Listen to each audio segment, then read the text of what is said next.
بسم اللہ الرحمن الرحیم۔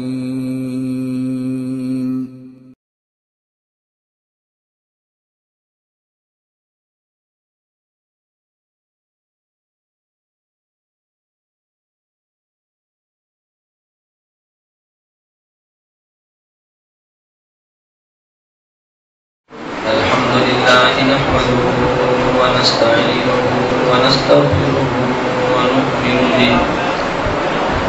ونؤمن به ونتوکل علیہ ونعوذ باللہ من شرور انفسنا ومن سیئات اعمالنا من یهده اللہ فلا مضل له ومن يضلل فلا هادي له ونشهد أن لا إله إلا الله وحده لا شريك له ونشهد أن سيدنا ومولانا محمدا عبده ورسوله أما بعد فأعوذ بالله من الشيطان الرجيم بسم الله الرحمن الرحيم هو الذي بعث في الأميين رسولا منهم يتلو عليهم آياته ويزكيهم ويعلمهم الكتاب والحكمة فإن كانوا من قبل لفي ضلال مبين فآخرين منهم لما يلحقوا بهم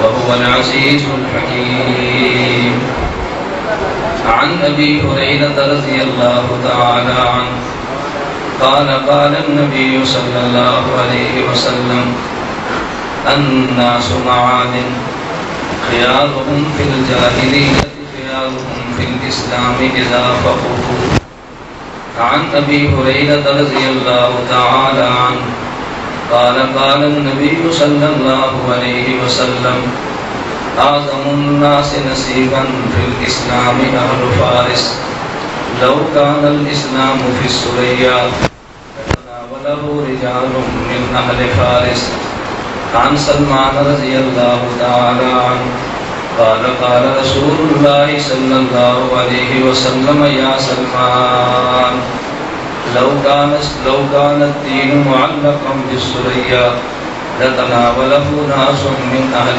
فارس يتبعون سنتي ويتبعون آثاري ويكثرون الصلاة علي يا رب صل وسلم دائما أبدا على حبيبك خير الخلق كلهم والحبيب الذي ترجى شفاعته لكل هول من الأهوال مقتحم اللهم صل على محمد وعلى آل محمد كما صليت على إبراهيم وعلى آل إبراهيم إنك حميد مجيد اللهم بارك على محمد وعلى آل محمد كما باركت على إبراهيم وعلى آل إبراهيم إنك حميد مجيد میرے نہایت واجب و احترام بزرگوں، مسلک اہل سنت والجماعت سے تعلق رکھنے والے بزرگ نوجوان دوستوں اور بھائیوں، ہماری آج کی کانفرنس کا عنوان ہے امام رحمہ اللہ تعالیٰ کا آپ حضرات مجلس میں 3 باتیں عرض کروں گا۔ نمبر 1، جس جگہ پر امام ابو حنیفہ پیدا ہوئے اس جگہ کا مقام کیا ہے۔ نمبر 2، جس زمانے میں حضرت امام ابو حنیفہ رحمہ اللہ پیدا ہوئے اس زمانے کا مقام کیا ہے۔ نمبر 3، خود حضرت امام ابو حنیفہ رحمہ اللہ تعالیٰ کا مقام اور مرتبہ کیا ہے۔ تو ایک چیز کا نام ہے مکان، ایک کا نام ہے زمان، اور ایک کا نام ہے مکین۔ مکان اس جگہ کو کہتے ہیں جہاں پر امام صاحب رہتے تھے، زمان اس جگہ کو کہتے ہیں جس وقت میں امام صاحب نے دنیا پہ اپنی زندگی کا وقت گزارا، اور مکین سے مراد خود امام ابو حنیفہ رحمۃ اللہ علیہ کی مبارک ذات ہے۔ حضرت امام ابو حنیفہ رحمہ اللہ تعالی کوفے کی سرزمین پر پیدا ہوئے۔ حضرت امام ابو حنیفہ جس زمین پر پیدا ہوئے اس جگہ کا نام ہے کوفہ۔ اس جگہ پہ شہر کو تعمیر کرنے کا حکم دینے والا وہ شخص ہے جس کے بارے میں خاتم الانبیاء صلی اللہ علیہ وسلم فرماتے ہیں لو کان بعدی نبی لکان عمر۔ اس کوفے کی تعمیر کا حکم دینے والا وہ شخص ہے جس کے بارے میں خاتم الانبیاء صلی اللہ علیہ وسلم فرماتے ہیں ان اللہ جعل الحق علی لسان عمر وقلبہ۔ اس جگہ کی تعمیر کا حکم دینے والا وہ شخص ہے کہ جس کے بارے میں خاتم الانبیاء صلی اللہ علیہ وسلم فرماتے ہیں جس راہ سے یہ عظیم انسان گزر جائے اس راہ پر شیطان نہیں آ سکتا۔ حضرت رسول اکرم صلی اللہ علیہ وسلم نے ان کی منقبت میں کلام کیا ہے۔ جب وہ گفتگو کرتا ہے اس کی تائید کے لیے اللہ قرآن میں 18 مقامات پر آیات اتارتا ہے۔ یہ عمر بن خطاب رضی اللہ تعالیٰ عنہ کوفے کی تعمیر کا حکم دیتے ہیں اور اس کوفے کو تعمیر کرنے والے شخص کا نام ہے حضرت سعد بن ابی وقاص رضی اللہ تعالیٰ عنہ، جن کا نام لے کر اللہ کا پیغمبر فرماتا ہے سعد فی الجنہ، یہ میرا صحابی سعد جنت کے اندر جائے گا۔ اس کوفے کو علمی حیثیت دینے والے شخص کا نام ہے حضرت عبداللہ بن مسعود رضی اللہ تعالیٰ عنہ، جن کا نام لے کر اللہ کا پیغمبر فرماتا ہے ما حدثکم ابن مسعود فصدقوہ، جو حدیث تمہیں عبداللہ بن مسعود بیان کرے اس کی تم تصدیق کرنا۔ یہ وہ ایک پس منظر ہے کوفے کا۔ اللہ تعالیٰ عنہ نے دو چیزوں کی ضرورت کو محسوس کرتے ہوئے کوفے کی تعمیر کا حکم دیا۔ نمبر 1، ایسی جگہ پہ چوری بنا دی جائے جو اسلام کی سرحدوں کا اسلحے کے ذریعے تحفظ کرے۔ نمبر 2، ایک ایسی یونیورسٹی بنا دی جائے جو دلائل کے ذریعے اسلام کی اشاعت کرے اور تحفظ کرے۔ اس کے لیے حضرت عمر بن خطاب رضی اللہ تعالیٰ عنہ نے جس جگہ کا انتخاب کیا اس جگہ کو کوفہ کہتے ہیں۔ حضرت عمر رضی اللہ تعالیٰ عنہ نے کوفے کے لیے دو شخصوں کا انتخاب کیا، ایک شخص کا نام عمار ہے اور دوسرے شخص کا نام عبداللہ بن مسعود ہے۔ حضرت عبداللہ بن مسعود رضی اللہ تعالیٰ عنہ کو کوفے کی یونیورسٹی کا وائس چانسلر بنا کر بھیجا۔ حضرت عمار رضی اللہ تعالیٰ عنہ کو آج زبان میں کوفے کا کور کمانڈر بنا کر بھیجا۔ یہ کوفے کی سرزمین تھی جہاں پر حضرت امام اعظم ابو حنیفہ رحمہ اللہ تعالیٰ نے جنم لیا۔ اس کوفے کے بارے میں ابن تیمیہ منہاج السنہ میں تحریر کرتے ہیں۔ اس کوفے کا تذکرہ کرتے ہوئے ابن تیمیہ نے منہاج السنہ میں کوفے کے شہر کا تذکرہ کرتے ہوئے بڑے آسان لفظوں میں کہتے ہیں فرمایا کوفہ یہ وہ عظیم شہر ہے کہ حضرت علی رضی اللہ تعالیٰ عنہ کے آنے سے پہلے عبداللہ بن مسعود سے یہاں کے لوگوں نے قرآن کو پڑھا، عبداللہ بن مسعود سے پیغمبر کی سنت کو پڑھا، حضرت عبداللہ بن مسعود سے فقہ کو پڑھا۔ اور امام ابن تیمیہ منہاج السنہ بھی کہتے ہیں انما ظہر علم علی وفقہ فی الکوفہ، حضرت علی کا علم، حضرت علی کی فقہ یہ کوفہ کے اندر آ کے واضح اور ظاہر ہوئی۔ اس کوفہ کے بارے میں حضرت امام نووی رحمہ اللہ تعالی شرح مسلم میں تحریر فرماتے ہیں یہ دار الفضل و محل القضاء، یہ عظمت کی جگہ ہے اور قضاء اور فیصلوں کا محل ہے۔ اس کوفہ کے بارے میں حضرت امام سیوطی رحمۃ اللہ علیہ تدریب الراوی میں تحریر فرماتے ہیں قدمت الکوفہ وبها 4000 یطلبون الاحادیث، کوفے کی سرزمین پہ جا کر 4000 طلباء کو میں نے دیکھا جو حدیث کا علم حاصل کر رہے تھے۔ اس کوفے کی سرزمین کے بارے میں یاقوت حموی موجم البلدان میں کہتے ہیں سفیان نے کہا خذ الحلال والحرام من اہل الکوفہ، اگر حلال اور حرام کے مسئلے تم سیکھنا چاہو تو تم کوفے والوں کی سرزمین پہ جا کے حاضری دو۔ حضرت امام سیوطی رحمۃ اللہ علیہ تدریب الراوی میں امام عبداللہ بن احمد بن حنبل کا قول نقل کرتے ہیں یرحل ویکتب عن الکوفیین والمصریین وعن اہل المدینہ والمکہ، اگر تم دین کا علم حاصل کرنا اور لکھنا چاہتے ہو تو پہلے کوفہ والوں کے پاس جاؤ۔ حضرت ابن حجر عسقلانی رحمۃ اللہ علیہ ہدی الساری مقدمہ فتح الباری میں تحریر کرتے ہیں حضرت امام بخاری نے فرمایا لا احصی کم دخلت کوفہ تھا کہ مجھے یاد نہیں میں علم کے حصول کے لیے کتنی مرتبہ کوفے کے اندر گیا۔ میں نے کہا پہلے اس جگہ کو ذہن میں بٹھاؤ جس جگہ پہ امام ابو حنیفہ کا مسکن اور مولد تھا. میں اس بات کو سمجھانے کے لیے کبھی آسان لفظوں میں ایک بات اور بھی کہتا ہوں. کامل ابن عدی میں حضرت علی المرتضیٰ رضی اللہ تعالیٰ عنہ کے بارے میں یہ حدیث مبارک موجود ہے. انا مدینۃ العلم و علی بابها کہ میں شہر علم ہوں, علی شہر علم کا دروازہ ہے. میں کہتا ہوں حضرت رسول اللہ کے جانشین کا نام حضرت ابو بکر صدیق رضی اللہ تعالیٰ عنہ ہے. ابو بکر صدیق رضی اللہ عنہ کے جانشین کا نام حضرت عمر بن خطاب رضی اللہ تعالیٰ عنہ ہے. حضرت عمر بن خطاب رضی اللہ عنہ کے جانشین کا نام حضرت عثمان بن عفان رضی اللہ تعالیٰ عنہ ہے. حضرت عثمان بن عفان رضی اللہ تعالیٰ عنہ کے جانشین کا نام حضرت علی بن ابی طالب رضی اللہ تعالیٰ عنہ ہے. پیغمبر کا جانشین مدینہ میں, حضرت ابو بکر کا جانشین مدینہ میں, حضرت عمر کا جانشین مدینہ میں, حضرت عثمان کا جانشین کوفہ میں. تو یہ شہر علم کا دروازہ یہ کوفہ میں تھا. اس کے حضرت امام ابو حنیفہ کی آمد سے پہلے اللہ نے کوفہ کی سرزمین میں پیغمبر جو شہر مدینہ شہر علم تھے اس شہر علم کے دروازے کو کوفہ میں بھجوا دیا تاکہ لوگوں کو پتہ چل جائے کہ نبوت کا جو علم ہے وہ کوفہ میں منتقل ہو چکا ہے. اس امام کی آمد سے پہلے اللہ نے کوفے کی سرزمین کو علم کا مرکز بنا دیا. اس لیے ہم نے کوفے کا انتخاب ہم نے نہیں کیا بلکہ میرے اللہ نے کوفے کا انتخاب حضرت امام ابو حنیفہ رحمہ اللہ تعالیٰ کے لیے فرمایا. کوفہ چونکہ دارالسلطنت تھا اور دنیا کی کوئی بھی طاقت دارالسلطنت کے لیے عام جگہ کا انتخاب نہیں کرتی. ہمارے پاکستان میں جگہ تو کئی ہیں لیکن جو اسلام آباد کا انتخاب ایوب نے کیا تھا اس کو غیر محفوظ نہیں بلکہ محفوظ جگہ سمجھ کر کیا تھا. علی بن ابی طالب نے جو کوفہ کا انتخاب کیا تو بلا وجہ کوفے کا انتخاب نہیں کیا تھا. علی المرتضیٰ نے کوفے کا انتخاب کیا. یہ داماد پیغمبر خلیفۃ المسلمین کوفہ میں رہتے تو جہاں خلیفہ ہوگا اس خلیفہ کے مشیر وہاں پہ رہتے ہوں گے. جہاں خلیفہ موجود ہوگا اس کے وزیر وہاں پہ قیام پذیر ہوں گے. جہاں وہ خلیفہ خود موجود ہوگا وہاں اس خلیفہ کے گورنر بھی آئیں گے.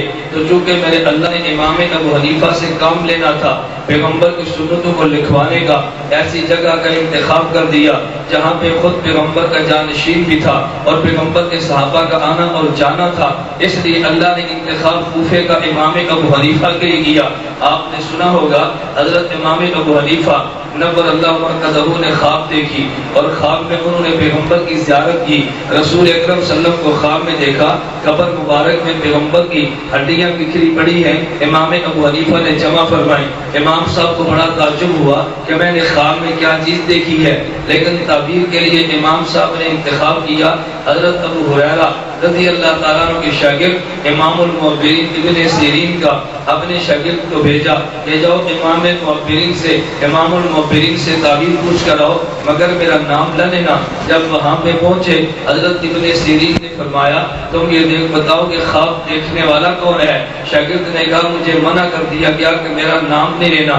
حضرت ابن سیرین فرمانے لگے تم نام نہ بھی لو, یہ خواب دیکھنے والا ابو حنیفہ کے علاوہ کوئی نہیں ہو سکتا.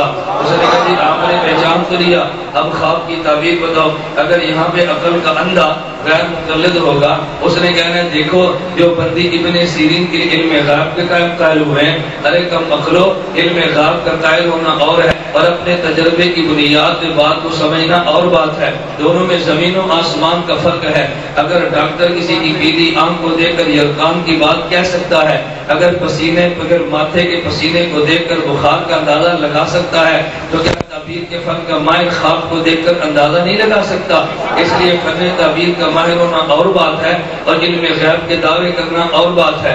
میں نے ایک مرتبہ ایک جگہ پہ بیان کیا اور ایک بدبخت میں نے یہ بات سنی, اس کا نام تھا آپ حضرات علم میں ہے رانا شمشاد سلفی. ممکن ہے اس کے جواب کی کیسٹ میرے علم میں نہیں ہے, شاید باہر موجود ہو, لیکن اگر نہیں سنی تو میں آپ کو مشورہ دیتا ہوں کیسٹ سنو. حضرت امام ابو حنیفہ کی ذات گرامی پہ غیر مقلدین کے پاکستان میں جو ان کے لیے کعبے کی حیثیت رکھتا ہے مامو کانجن, اس مامو کانجن میں اس نے 1 گھنٹہ حنفیت پہ دورہ کیا. بحمد اللہ تعالی جو بندیت کے خادم نے اس 1 گھنٹے کا جواب 2.5 گھنٹے میں دیا. اس کے بعد آج تک مامو کانجن کی سرزمین پہ رانا شمشاد سلفی نہیں جا سکا. اور میں نے چیلنج کے ساتھ کہا تھا اگر جماعت الدعوہ نے جلسہ کرایا مامو کانجن پہ اور شمشاد سلوی کا بیان کرایا اور اس نے میرے امام پہ تبرہ کیا، اگر میں پورے مامو کانجن کو تمہارے لیے جنگ کی فضانہ بنا دوں تو میرا نام الیاس محمد نہیں ہے۔ آج تک دوبارہ اس مامو کانجن کے سرزمین پر سرزمین پر شمشاد سلوی نے دوبارہ جانے کی حماقت نے کی۔ آج ان کی زبان میں امام ابو حنیفہ رحمہ اللہ کے جملے چنے ہیں، میں نے بالکل ٹو دی پوائنٹ اس کے 10 سوالوں کا جواب دیا، پھر اس سے 10 سوال میں نے بطور درس کے چھوڑے ہیں۔ میں جنگ میں گیا، عبد الرحمن شہین غیر مقلد نے وہاں پہ بیان کیا، میں نے 1 گھنٹے میں اس کا پریشر کیا، اس کے بعد دوبارہ جنگ کے لوگوں کو عبد الرحمن شہین کو بلانے کی ضرورت نہیں ہوئی۔ پھر میں پنڈی میں گیا، طالب الرحمان کے علاقے میں نے خیابان سر سید میں جا کے 31 مئی کو 1.5 گھنٹہ طالب الرحمان کا آپریشن کیا ہے، اور میں غیر مقلدوں کو دیکھتا ہوں اس جگہ پہ طالب الرحمان میدان لگا کر اس آپریشن کا جواب کیسے دیتا ہے، ہم بھی دیکھتے ہیں۔ میں نے اس لیے عرض کیا ایک بات نشین کر لو، اب ہر گہرے کو میں منہ نہیں لگاتا۔ کبھی ساتھی کہتے ہیں فلاں آیا وہ بھونک گیا، میں نے کبھی بہت سارے کتے بھونکتے رہیں گے، ان کو بھونکنے دو، میں ہر کسی کا نام اپنے بیانات کے اندر نہیں لیتا۔ بہت سے لوگوں کی تمنا ہے کہ ہمارا نام لیا جائے تاکہ ہمیں مناظرین کی لسٹ میں شامل کر لیا جائے، ایسا نہیں ہوگا۔ کہتے ہیں ایک آدمی تھا اور بازاری اور کنجر قسم کا انسان تھا، بادشاہ کی لڑکی کا نام لے کر عشق کا شور مچا تھا۔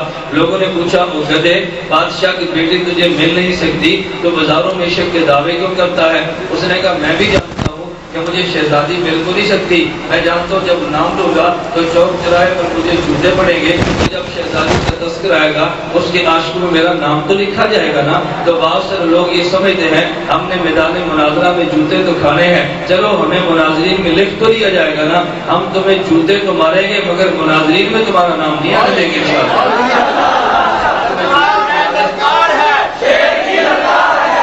ہم تمہیں جوتے تو ماریں گے مگر مناظرین کی لسٹ میں تمہارا نام انشاءاللہ نہیں آنے دیں گے۔ میرے علم میں ہے، ابھی یہ ایک تاریخ مجھے ابھی ملی ہے، کہتا ہے ایک پہاڑ کا پٹھان ہے، اس بیوقوف نے اشتہار شائع کیا ہے کہ ریاض گھومن سے میرا مناظرہ ہوا تھا اور ریاض گھومن اس سے دوڑ گیا تھا۔ میں نے کہا چلو اس میں سچ لکھا ہے جھوٹ لکھا ہے، یہ ساری بات ایک طرف کر دو، میں اس کا جواب نہیں دیتا، نہ مجھے جواب دینے کی حاجت ہے۔ میں ایک چھوٹا سا سوال کرتا ہوں، اگر وہ بیوقوف تمہارے علاقے میں آئے اس سے ایک سوال کرنا، جب تمہارا الیاس گھومن سے مناظرہ ہوا یہ مسجد تمہاری تھی یا دیوبندیوں کی تھی؟ اس سے پوچھو۔ ہوا یہ تھا کہ جب میں اس دیہات میں گیا تو یہ غیر مقلدین کی مسجد میں بیان کر رہا تھا، نام لے کر چیلنج بازی کر رہا تھا، تو میں نے دیوبندی سے کہا ان کی مسجد میں جا کر ان سے بات کرو، ان کی مسجد میں جا کر گفتگو ہوئی۔ اچھا یہ کہتے ہیں کتابیں چھوڑ کر دوڑ گیا، میں تو کتابیں لے کر نہیں گیا تھا، میں تو درس دینے کے لیے گیا تھا، جیسے آج آیا ہوں تو درس میں انسان کتابیں لے کر تو نہیں آتا۔ اہم بات جو میں کہنا چاہتا ہوں یہ کہ جب اس کی میری گفتگو ہوئی وہ قول اس کے الیاس گھومن دوڑا اور یہ جیتا، وہ قول اس کے میں ہارا اور وہ فاتح ہوا۔ اچھا میرا سوال یہ ہے کہ اگر 2 آدمی میدان مناظرہ میں اتر جائیں، ایک جیت جائے اور ایک ہار جائے، تو مذہب ہارنے والا بدلتا ہے جیتنے والا بدلتا ہے؟ نہیں سمجھے؟ مذہب جیتنے والا بدلتا ہے ہارنے والا؟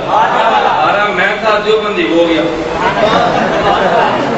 ہارا میں تھا اور دیوبندی تو چل کر میرے پاس آیا کہ مولانا میں نے دیوبندی ہونا ہے۔ یہ بات ہے، دوڑا بھی میں ہارا بھی میں، اور مذہب میں اس نے بدل دیا۔ دنیا میں کبھی ایسے بھی ہوتا ہے کہ ہارنے والی قوم کا کوئی انسان مذہب قبول نہیں کرتا۔ میں کہتا ہوں تمہارے اشتہار پہ تمہارا یہ جھوٹ ہونے کی بہت بڑی دلیل ہے، جو تم نے اشتہار شائع کیا اس کے جھوٹا ہونے کے لیے اتنے کافی ہے کہ تم نے مذہب بدل دیا تھا، لیکن جب تمہاری فرمائشیں پوری نہ ہوئی تم دوبارہ آگے، کوئی فرق نہیں پڑتا، تم جاؤ۔ مجھے ساتھیوں نے پوچھا تو میں نے کہا میں اللہ کا شکر ادا کرتا ہوں، اللہ نے اس نجاست کو ہم سے دور کر دیا، اللہ اس کو دور ہی رکھے، ہم اس پر اللہ کا شکر ادا کرتے ہیں۔ میں نے نجاست کیوں کہا؟ آپ کا تعلق کم ہے اور میری مما کی طویل رفاقت ہے۔ آج ایک مجھے غیر مقلد مناظر غیر مقلد عمر صدیق کے ساتھ میری اچانک گفتگو یہاں پہ ہائی کورٹ میں ہو گئی۔ ہائی کورٹ میں میری پیشی تھی، وہاں تاریخ سے باہر نکلا تو باہر غیر مقلد بھی تھے، کسی اپنے کام کے لیے آئے تھے، تو میں نے اسی کا نام لے کر کہا، اس نے کہا مولانا جس کو ہم نے مردود قرار دے دیا اب ہمارے سٹیج پر تمہیں اس کو نہیں دیکھو گے، مناظرین کی فہرست میں وہ شخص نہیں آ سکتا، ہم جوتے ماریں گے مگر مناظرین کی لسٹ میں ان کا نام لکھنے کے لیے تیار، ٹھیک ہے؟ ہم جوتے تو ماریں گے مگر مناظرین کی فہرست میں ان کا نام لانے کے لیے تیار نہیں ہے۔ تو بعض کی تمنا یہ ہے کہ ہمیں مناظر مان لیا جائے، لیکن ہر اہلے اور غیرے کو مناظر ماننے کے لیے تیار۔ حضرت امام ابو حنیفہ رحمہ اللہ نے خواب دیکھی، ابن سیرین نے پوچھا خواب دیکھنے والا کون ہے؟ تو شاگرد نے کہا جی مجھے منع کیا میرا نام لینے ہیں۔ ابن سیرین نے فرمایا اس خواب کو دیکھنے والا حضرت امام ابو حنیفہ کے علاوہ کون ہو سکتا ہے؟ کہا اب نام بتاؤ۔ کہا جی آپ نے پتا تو کر لیا، اب میں نے کیا بتانا ہے؟ ابن سیرین رحمہ اللہ نے تعبیر بتائی، فرمایا امام ابو حنیفہ کو مبارک دے دو جو پیغمبر کی سنت عالم میں بکھری ہیں، اللہ ان سنتوں کو یکجا کرنے کا کام امام ابو حنیفہ سے دے گا۔ کہ پیغمبر کی ہڈیاں بکھر گئی، نعوذ باللہ، پوری دنیا کا عقیدہ ہے پیغمبر کی ہڈیاں محفوظ ہیں، پیغمبر کا جسد محفوظ ہے، پیغمبر کا جسد معطر ہے، پوری دنیا کا عقیدہ ہے۔ اس عقیدے کو تو عیسائی اور یہودی بھی مانتا ہے کہ پیغمبر کا جسم محفوظ اور معطر ہے۔ اگر پیغمبر کے جسم کو محفوظ نہیں مانتا تھا تو آپ بتاؤ حضور کے جس روزہ مبارک کو کھول کے پیغمبر کے وجود کو چوری کرنے کے لیے مدینے کیوں گیا تھا؟ زنگی کے دور کی بڑی معروف باتیں کیوں گیا تھا؟ تو یہودی سمجھتا ہے پیغمبر کا جسم محفوظ ہے، اس لیے امام صاحب بھی سمجھتے ہیں محفوظ ہے۔ تو شمشاد سلفی نے مجھے کہا کہ جن کا امام خواب میں دیکھتا ہے پیغمبر کی ہڈیاں بکھری پڑی ہیں، یہ اس کا درد ہے۔ کبھی آپ تقریر سنو نا، کہتا ہے میں کہتا یہ تقریر ہو رہی ہے، اب بالکل تجھے ہانکنے کا طریقہ بھی نہیں آتا۔ کبھی اس کے آپ کیسٹ سنے آپ اندازہ کرو گے کہ میں اس کی نقالی غلط نہیں اتارا۔ کہتا ہے امام دیکھ رہے خواب میں کہ نبی کی ہڈیاں بکھری پڑی ہیں۔ میں نے کہا تو خواب پر دوسری بیداری کے اندر فرق نہیں سمجھتا، ورنہ غلط فہمی تمہیں کبیرہ ہوتی۔ جیسے غیر مقلد کہتے ہیں کہ یہ اشرف علی تھانوی کے مرید نے خواب میں دیکھا کہ میں نے کلمہ پڑھا لا الہ الا اللہ اشرف علی رسول اللہ۔ دیکھو جو بندی گستاخ ہے۔ حضرت حکیم الامت سے مرید نے خواب بیان کی، فرمایا تمہارے خواب کی تعبیر یہ ہے کہ تمہارا پیر متبع سنت ہے جس کو تم نے خواب میں یوں دیکھا ہے۔ اب ظاہر خواب کا معاملہ اور ہوتا ہے، بیداری کا معاملہ اور ہوتا ہے، اس میں فتوی بازی تھوڑی ہو جاتی ہے۔ خواب اور بیداری میں تو بڑا فرق ہے نا۔ جیسے کہتے ہیں ایک مرید نے خواب دیکھی اور اپنے پیر کے سامنے بیان کیا، حضرت رات کو میں نے خواب دیکھی کہ میری 10 انگلیاں پخانے کے اندر ہیں اور آپ کی 10 انگلیاں شہد کے اندر ہیں۔ اس بدعتی پیر تھا، حضرت نے کہا ہاں بالکل دنیا کے کتوں میں اللہ والے میں فرق ہوتا ہے، تم نجس و نجاست کے اندر انگلیاں ڈالو گے، ہم اللہ والے شہد کے اندر انگلیاں ڈالیں گے۔ اس نے کہا حضرت ابھی خواب باقی ہے، پوری خواب تو سن لے۔ میں اچھا پوری خواب بیان کرو۔ اس نے کہا جی میری 10 انگلیاں پخانے میں، آپ کی 10 انگلیاں شہد کے اندر، آپ کی انگلیاں میں چاٹ رہا تھا، میری انگلیاں آپ چاٹ رہے تھے۔ پوری خواب بیان کی۔ اب دیکھو اس خواب کی تعبیر کیا ہے؟ خواب کی تعبیر، خواب بالکل ٹھیک ہے، خواب کی تعبیر یہ ہے یہ پیر مرید کی دنیا پہ نظر رکھے ہوئے ہے اور مرید پیر کے دین پہ نظر رکھا ہوا ہے۔ یہ پیر سے دین لیتا ہے اور پیر مرید سے دنیا حاصل کرتا ہے۔ تو خواب کی تعبیر تو یہ ہے نا۔ اب دیکھنے والے کیا دیکھا، خواب کی تعبیر کیا ہے؟ میں ایک بات کہا کرتا ہوں، اللہ پاک کے ساتھ حنفیوں اور دیوبندیوں کو دیے ہیں جو کائنات پر کسی کو نہیں دیے۔ نمبر 1 جو پیغمبر کی سنت دنیا میں بکھر گئی تھی، ان کو جمع کر کے تحریر امام ابو حنیفہ نے کیا، اور جب پیغمبر کی سنت دنیا میں مٹ گئی تھی تو تبلیغی جماعت نے پیغمبر کی سنت کو دوبارہ زندہ کیا ہے۔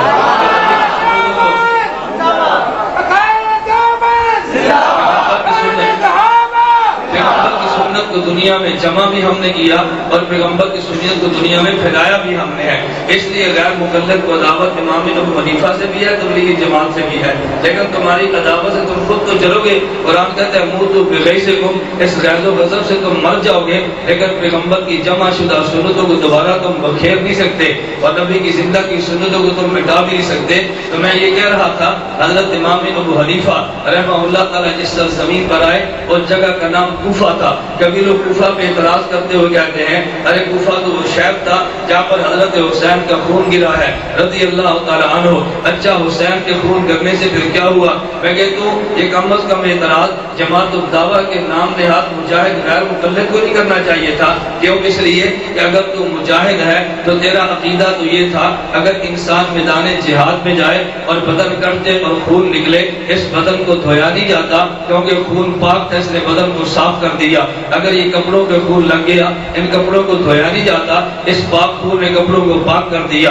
ارے ان کپڑوں کو اتارا بھی نہیں جاتا، اس لیے کہ پاک خون نے کپڑوں کو پاک کر دیا۔ معلوم ہوا کہ شہید کا بدن پاک ہوتا ہے، یہ شہید کا خون بھی پاک ہے، یہ بدن کو پاک کرتا ہے، شہید کا خون یہ کفن کو پاک کرتا ہے۔ تو جس طرح زمین پہ خون گرے وہ زمین تو مقدس ہوتی ہے۔ اگر کوفہ میں پیغمبر کے نواسے کا خون گرا ہے، یہ دلیل اس بات کی کوفہ کی زمین پاک تھی جہاں پہ امام ابو حنیفہ پیدا ہوا۔ یہ دلیل ناپاک ہونے کی نہیں، یہ دلیل پاک ہونے کی ہے۔ اگر افغانستان میں 16 لاکھ شہداء کا خون گرا ہے تو سرزمین مقدس ہوئی ہے۔ اگر کشمیر کی وادی میں 5 لاکھ کا خون گرا ہے، کشمیر کی سرزمین مقدس ہوئی ہے۔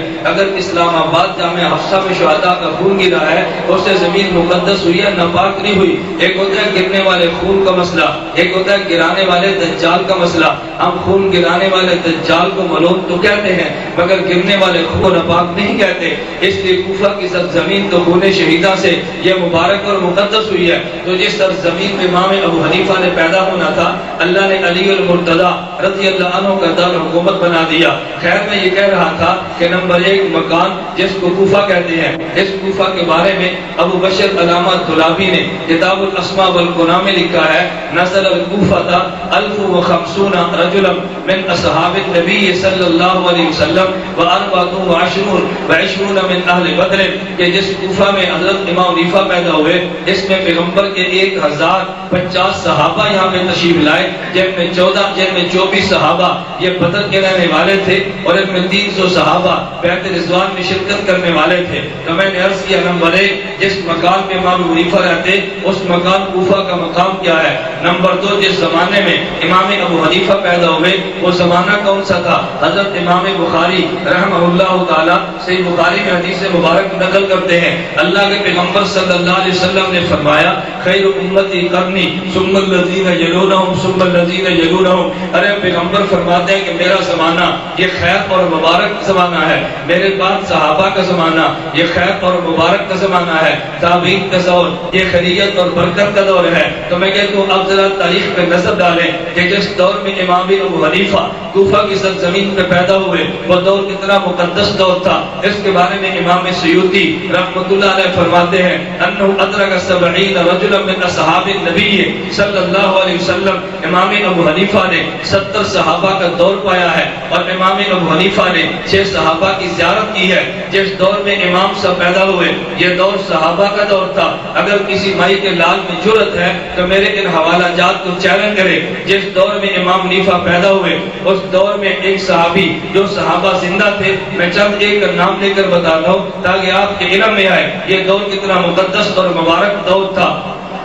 جس دور میں امام حنیفہ پیدا ہوتے ہیں ایک قول کے مطابق سن 60 ہجری میں اور حضرت علامہ زاہد توسی کی تحقیق کے مطابق 70 ہجری میں اور عام محدثین اور مورخین کی تحقیق کے مطابق سن 80 ہجری میں 80 ہجری میں امام حنیفہ پیدا ہوتے ہیں اور حضرت امام صاحب کا جنازہ اٹھتا ہے سن 150 ہجری میں۔ تو امام ابو حنیفہ تحقیقی قول کے مطابق 70 یا 80 سے کم کا کوئی قول نہیں ملتا۔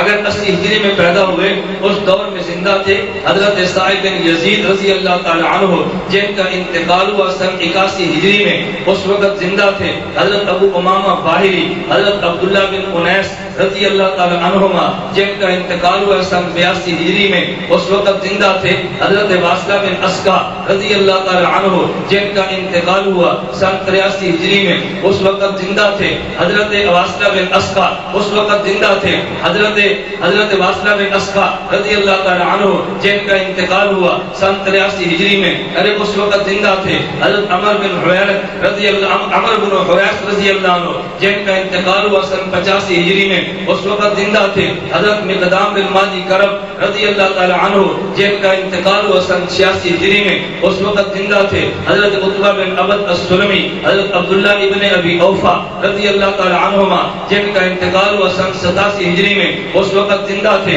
حضرت سہل بن سعد، اس وقت زندہ تھے حضرت عبداللہ بن عبد البصر المازنی رضی اللہ تعالی عنہ جن کا انتقال ہوا سن 88 ہجری میں، اس وقت زندہ تھے حضرت اس وقت زندہ تھے حضرت وابصہ بن معبد رضی اللہ تعالی عنہ جن کا انتقال ہوا سن 90 ہجری میں، اس وقت زندہ تھے حضرت انس بن مالک رضی اللہ عنہ جن کا انتقال ہوا سن 91 ہجری میں، اس وقت زندہ تھے محمود بن لبید رضی اللہ عنہ جن کا انتقال ہوا سن 92 ہجری میں، اس وقت زندہ تھے حضرت عبداللہ بن حارث بن جز الزبیدی رضی اللہ تعالی عنہ جن کا انتقال ہوا سن 97 ہجری میں، اس وقت زندہ تھے حضرت محمود بن ربی حضرت یوسف بن عبداللہ بن سلام رضی اللہ عنہما جن کا انتقال ہوا سن 99 ہجری میں، اس وقت زندہ تھے حضرت ہرماس بن زیاد، اس وقت زندہ تھے حضرت اکراش بن زبیر رضی اللہ عنہما جن کا انتقال ہوا سن 100 ہجری میں، اس وقت زندہ تھے حضرت ابو طفیل عامر بن واسلہ جوہنی رضی اللہ عنہ جن کا انتقال ہوا سن 110 ہجری۔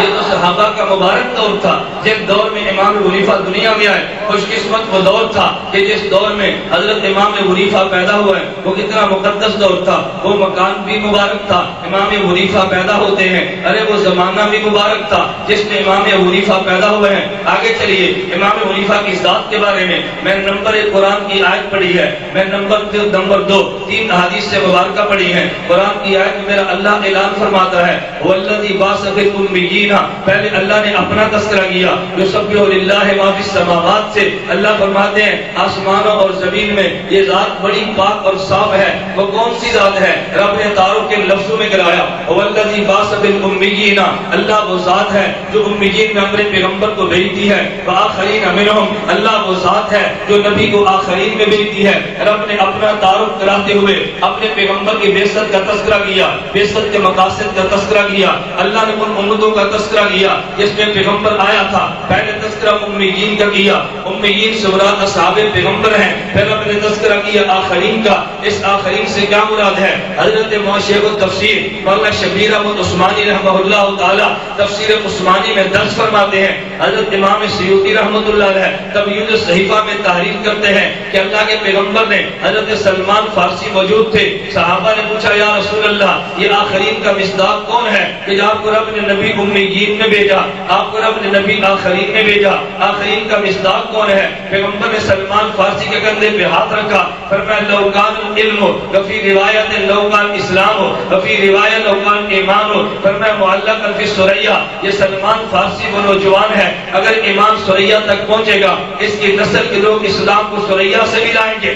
اور امام ابو حنیفہ اب فارسی نسل کون تھے؟ سب سے بڑے امام 4 گزرے ہیں۔ نمبر 1 امام مالک رضی اللہ رحمہ اللہ تعالی، امام مالک کا قبیلہ اصبہی تھا۔ حضرت محمد بن ادریس امام شافعی رحمہ اللہ ان کا قبیلہ مطلبی قریشی تھا۔ حضرت امام احمد بن حنبل رحمہ اللہ ان کا قبیلہ شیبانی تھا۔ حضرت امام ابو حنیفہ یہ عربی نہ تھے بلکہ عجمی اور فارسی اور نسل تھے۔ تو اس آیت مبارکہ کا مصداق علماء نے لکھا امام ابو حنیفہ کی ذات گرامی ہے، اس لیے میں کہتا ہوں امام کے آنے کا تذکرہ، امام کے آنے کی بشارت میرا اللہ قرآن میں دیتا ہے۔ اگر پیغمبر کی بشارت اللہ قرآن میں دے اس کا تذکرہ کرنا پھر دین ہے، صحابہ کی بشارت اللہ قرآن میں دے اس کا تذکرہ کرنا پھر دین ہے، اگر امام حنیفہ کی بشارت اللہ قرآن میں دے اس کا تذکرہ کرنا بھی دین ہے۔ جو پیغمبر پہ حملہ آور ہوتا ہے وہ بھی بے دین ہے، پیغمبر کے صحابہ پہ حملہ کرے وہ بھی بے دین ہے، اور اگر پیغمبر کے بعد صحابہ کے بعد امام حنیفہ پہ زبان درازی کرے یہ بھی بے دین ہے۔ امام کا مقام ہے حضرت رسول اللہ کا دفاع کرنا،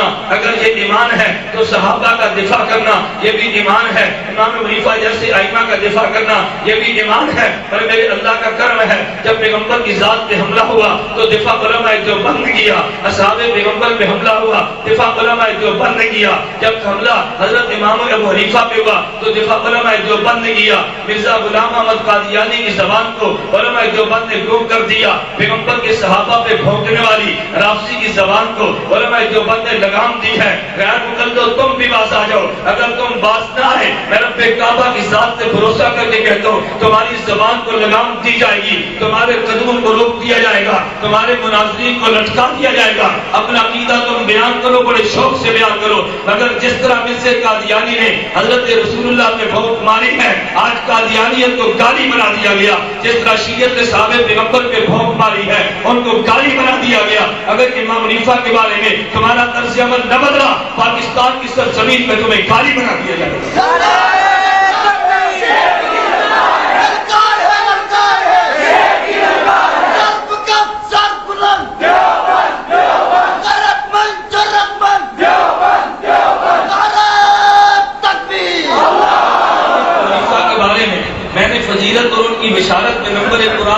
آیت پڑھی ہے؟ میں کہتا ہوں نمبر 2 میں نے 3 احادیث مبارکہ پڑھی ہے۔ نمبر 1 حضرت ابو ہریرہ رضی اللہ عنہ حدیث مبارک کے راوی ہیں اور یہ حدیث مبارک سے بخاری میں موجود ہے۔ حضرت ابو ہریرہ رضی اللہ تعالیٰ عنہ فرماتے ہیں اللہ کے پیغمبر نے اعلان فرمایا الناس معادن، فرمایا لوگ ایسے ہیں جیسے خزانے کی کانیں ہوتی ہیں، کسی خزانے سے تیل نکلتا ہے، ارے کسی کان سے چاندی نکلتی ہے، کسی کان سے سونا نکلتا ہے، جیسی کان ہوگی ویسا اس میں سے مال نکلے گا۔ اللہ کے پیغمبر نے فرمایا الناس معادن، جیسے زمین میں رب نے خزانے رکھے انسانوں میں رب نے خزانے رکھے ہیں۔ آگے نبی ارشاد فرماتے ہیں توجہ رکھنا، اللہ کے پیغمبر نے فرمایا خیارٌ فی الجاہلیہ خیارٌ فی الاسلام اذا فقہوا، اگر کوئی انسان زمانہ جاہلیت میں امت کا سردار اور بہترین تھا، اگر وہ کلمہ پڑھ کے مسلمان ہو جائے امت کا سردار بنتا ہے، اگر اللہ اس کو فقاہت کی دولت عطا کر دے۔ میں اس حدیث مبارک کی روشنی میں کہتا ہوں آؤ امام ابو حنیفہ کی ذات پہ غور کرو۔ امام حنیفہ وہ انسان تھا کہ جس کے نسب میں 8 نبی گزرے ہیں۔ امام حنیفہ وہ انسان تھا کہ جس کے نسب میں 8 نبی گزرے ہیں۔ امام حنیفہ وہ انسان تھا کہ جس کے نسب میں 16 بادشاہ گزرے ہیں۔ یہ دنیا کے اعتبار سے اعلیٰ تھا۔ اللہ کے پیغمبر نے فرمایا خیارٌ فی الجاہلیہ، جو جاہلیت میں اعلیٰ ہو، خیارٌ فی الاسلام اذا فقہوا، اگر فقیہ بن جائے اسلام میں بہترین ہوا کرتا ہے۔ ارے جس کے نسب سے 8 نبی آئے کیا وہ خیر نہیں ہوگا؟ ارے جس کے نسب میں 16 بادشاہ گزرے کیا وہ دنیا میں اعلیٰ اور خیر نہیں ہوگا؟ یہ دنیا میں بھی اعلیٰ تھا، نسب کے اعتبار سے دنیا میں بھی، نسب کے اعتبار سے بھی اعلیٰ تھا، نسب میں بھی اعلیٰ، ارے حسب میں بھی اعلیٰ، یہ دنیا میں اعلیٰ تھا۔ پھر پیغمبر فرماتا ہے اللہ فقاہت کی دولت عطا کر دے۔ امام ابو حنیفہ صرف فقیہ نہیں تھا، یہ سید الفقہاء تھا۔ امام حنیفہ صرف مجتہد نہیں تھا، امام المجتہدین تھا۔ امام ابو حنیفہ یہ صرف دنیا میں عالم نہیں تھا بلکہ رئیس العلماء تھا۔ امام ابو حنیفہ میں دوسرے لفظوں میں کہتا ہوں یہ امام حنیفہ تنہا تھا مگر اپنی ذات میں انجمن تھا۔ میں نے قرآن کی آیت سے استدلال کیا، اللہ کے پیغمبر نے قرآن کریم کہتے ہیں وآخرین منہم، دو لفظ استعمال کیے، نمبر 1 فی الامیین، نمبر 2 آخرین۔ اہل علم کو اشکال ہوگا، اشکال تو ہونا چاہیے نا، رب نے امیین سیرہ جمع کا استعمال کیا، اصحاب پیغمبر تو زیادہ تھے لیکن آخرین میں اگر مصداق امام حنیفہ کا ہے تو صیغہ جمع لائے، پھر آخر واحد کہنا چاہیے تھا۔ رب نے جمع کا صیغہ کیوں لایا؟ وجہ یہ تھا کبھی ایک شخص اللہ کام وہ لیتا ہے جو پوری جماعت کرتی ہے، اللہ شخص سے کام وہ لیتا ہے جو پوری انجمن کردار ادا کرتی ہے۔ امام حنیفہ نے اگرچہ دیکھنے میں اکیلے تھے مگر در حقیقت پوری جماعت تھے۔ امام حنیفہ نے تیار کیا، امام ابو یوسف کو اس امت کا پہلا چیف جسٹس بنا ہے، اس نے تیار کیا امام محمد کو کہ جس کی کتابیں دیکھ کے ایک انگریز مورخ کہتا ہے کتاب سیر صغیر اور کبیر کو پڑھا اور حضرت رسول اللہ کا کلمہ پڑھا۔ لوگوں نے پوچھا کلمہ کیوں پڑھا؟ کہتا ہے ھذا کتاب محمدکم الاصغر وکیف محمدکم الاکبر، ارے تمہارے چھوٹے محمد کی کتابوں کا عالم یہ ہے، تمہارا بڑا محمد کیسا ہوگا؟ امام حنیفہ نے تیار کیا امام ظفر کو، امام حنیفہ نے تیار کیا حسن بن زیاد کو، امام حنیفہ نے تیار کیا مکی بن ابراہیم کو، جیسے حدیثیں لانے پہ امام بخاری فخر کرتا ہے، تیار کیا حضرت محمد بن عبداللہ انصاری کو، جس کی حدیث لانے پہ امام بخاری فخر کرتا ہے۔ یہ امام صاحب کا کمال یہ تھا، دیکھنے میں فرق تھا مگر در حقیقت جماعت تھی۔ رب نے آخرین کہہ دیا، میں کہتا ہوں پیغمبر نے فرمایا الناس معادل خیرٌ فی الجاہلیہ خیرٌ فی الاسلام، کہ جو قبیلے میں اعلیٰ ہو اگر کلمہ پڑھ کے فقیہ بن جائے رب ان کو دین میں بھی اعلیٰ کر دیتے۔ امام ابو حنیفہ یہ دنیا میں بھی اعلیٰ تھا، امام ابو حنیفہ یہ دین میں بھی اعلیٰ تھا۔ رب نے دنیا کی بھی سرداری عطا کر دی ہے، رب نے دین کی بھی سرداری عطا کر دی ہے۔ تو بھونکتا رہ، اس سردار کے تاج کو تو نہیں چھین سکتا، زبان درازی کرتا رہ،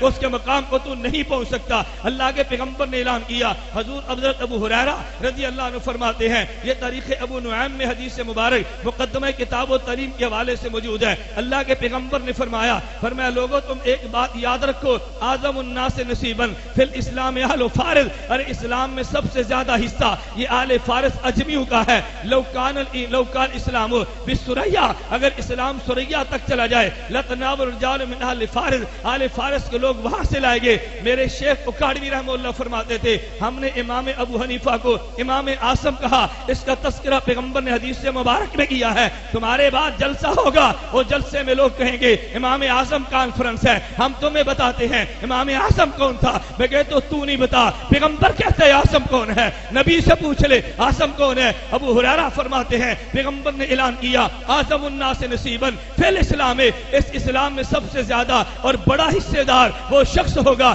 جو سریا سے بھی اسلام کو لاتے۔ امام ابو حنیفہ یہ اجمی تھا، امام حنیفہ یہ فارسی نسل تھے۔ پیغمبر کہتے ہیں اعظم الناس نصیباً فی الاسلام، تو جس کے بعد اسلام زیادہ ہوگا وہ پھر امام بھی اعظم ہوگا۔ اعظم ہونے کا تذکرہ پیغمبر کی حدیث میں ملتا ہے۔ میں اس لیے کہتا ہوں امام پہ اعتراض مت کرو، کہتا تم نے امام اعظم کہہ دیا، ارے امام اعظم تو رسول اللہ تھا۔ میں کہتا ہوں تو نے جھوٹ بولا۔ ایک لقب حضرت ابو حنیفہ کا ہے، یہ لقب اور کسی کا نہیں ہے۔ امام اعظم کا لقب حضرت ابو حنیفہ کا ہے۔ کہتا جو تم نے، ارے بڑے امام تو پیغمبر ہے، تم نے ابو حنیفہ کو امام کہا۔ میں نے کہا کل کو تو یہ بات کہہ دے گا کہ سب سے بڑا صدیق اللہ کا پیغمبر ہے، تم صدیق اکبر ابو بکر کو کیوں کہتے ہو؟ کل کو تو یہ کہہ دے گا سب سے بڑا فاروق حضرت رسول اللہ ہے، تم نے عمر بن خطاب کو فاروق اعظم کیوں کہہ دیا؟ کل کو تو یوں کہہ دے گا سب سے بڑا قائد تو اللہ کا پیغمبر ہے، تم نے محمد علی جناح کو قائد اعظم کیوں کہہ دیا؟ میں کہتا ہوں تیری عقل پہ ماتم کرنا چاہیے۔ سارے صحابہ صدیق تھے،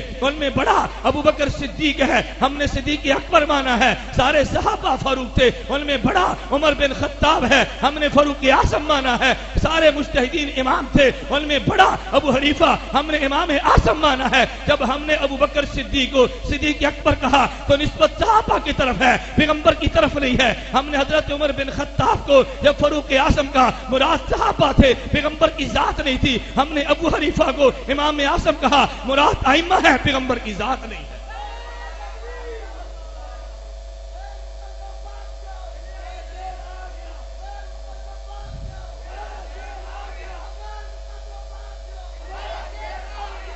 ان نے بھاگنا ہی بھاگنا ہے انشاءاللہ بھاگنا ہی بھاگنا ہے۔ میں یہ بات اپنی نہیں کہتا، افغانستان سے بھاگے ہے کہ نہیں؟ بھاگے ہے نا، یہ بھاگیں گے اور انشاءاللہ ان نے بھاگنا اپنے آقاؤں کے ساتھ ساتھ ہے۔ جب آقا دوڑیں گے تو یہ بھی دوڑ جائیں گے، تو جب تک آقا سر پہ کچھ عرصہ تو گزاریں گے نا انشاءاللہ ثم انشاءاللہ۔ میں نے آپ سے گزارش کی ہے، اس غیر مقلد نے تمہاری منتیں کرنی ہے۔ میں نے ابھی وہ زبان استعمال نہیں کی جو میں نے زبان تمہارے لیے محفوظ رکھی ہے۔ میں ہر جلسے میں کہتا ہوں کہ جو زبان میں نے دیوبندیت کو دینی ہے نا، ابھی میں نے زبان محفوظ رکھی ہے۔ میں چاہتا ہوں اللہ کرے تم عقل کرو، تم بات سمجھ جاؤ، لیکن اگر تم بات نہ سمجھے نا پھر تمہارے دستار اور جبے کی وقت ہمارے یہاں پاؤں کے جوتے کی نوک کے برابر بھی نہیں ہے۔ ہم تمہارے جبے کبے کو اڑا کے رکھ دیں گے، ہم تمہاری عظمتوں کو خاک میں ملا دیں گے۔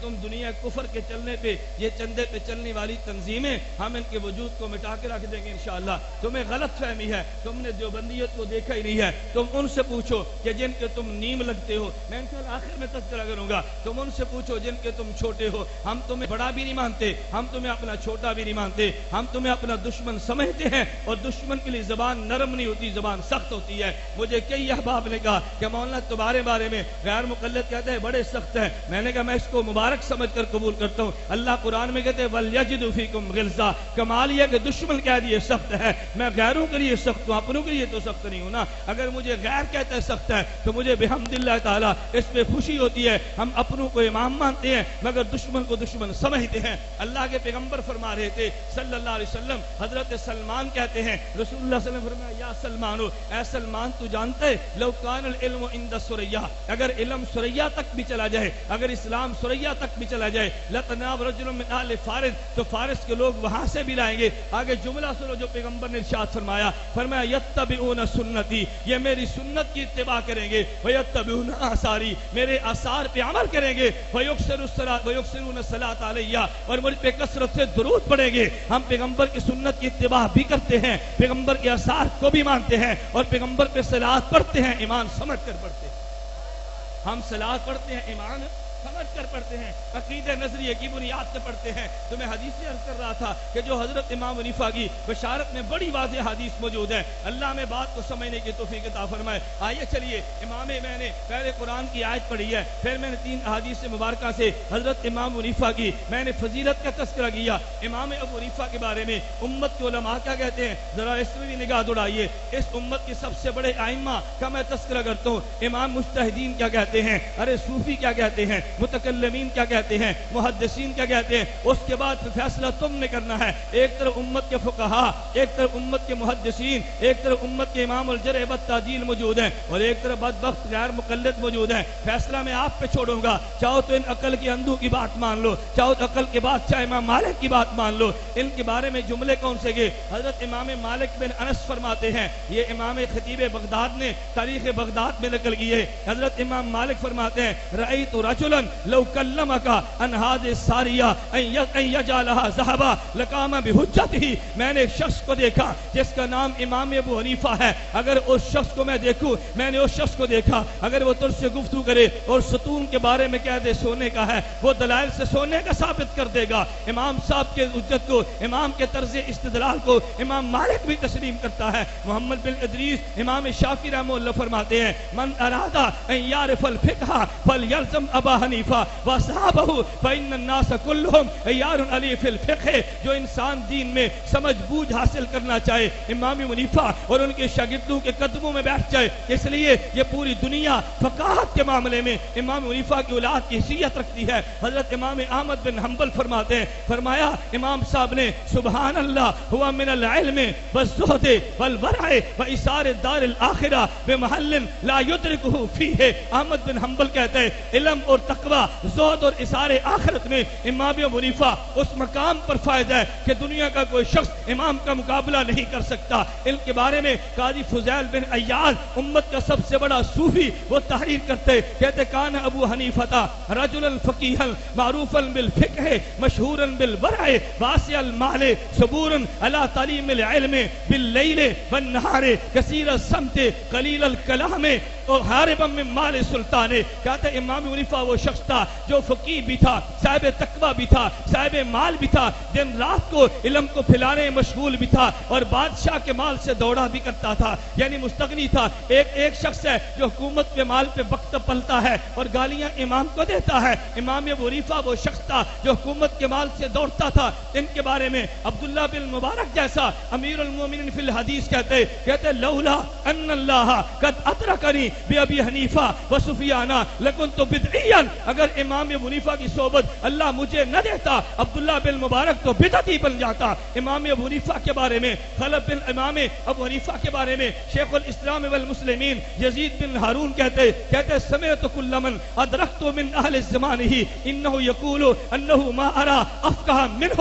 ابو حنیفہ کے دور میں نے جو شخص بھی دیکھا اس کی زبان پہ جملہ یہ جاری تھا، ہم نے امام ابو حنیفہ سے بڑا فقیہ کوئی نہیں دیکھا۔ امام ابو حنیفہ کے بارے میں خلف بن ایوب امام آل بلخ کہتے سار العلم من اللہ الى رسول اللہ، علم اللہ سے اللہ کے پیغمبر کے پاس آئے، ثم سار منہ الى صحابہ، پیغمبر سے علم پیغمبر کے صحابہ کو ملے، ثم سار منہم الى التابعین، پھر صحابہ سے علم صحابہ کے بعد تابعین کو ملے، ثم سار منہم الى ابی حنیفہ و صحابہ، پھر سارا علم امام ابو حنیفہ اور ان کے شاگردوں کے سینے میں میرے اللہ نے منتقل کر دیا ہے۔ امام ابو حنیفہ کے بارے میں کہتا ہوں، میں جملے نقل کروں گا۔ امام سیوطی کہتے تبیین الصحیفہ میں جو مسلک شافعی ہے، کہتے انہ اول من دبر علم شریعہ ورتبہ ابوابا، ابو حنیفہ وہ شخص ہے جس نے سب سے پہلے علم شریعت کو ابواب کی صورت میں مرتب کر کے امت کے حوالے کر دیے۔ ارے سب سے بڑا صدر الائمہ مناقب موفق میں لکھتے کہتے انہ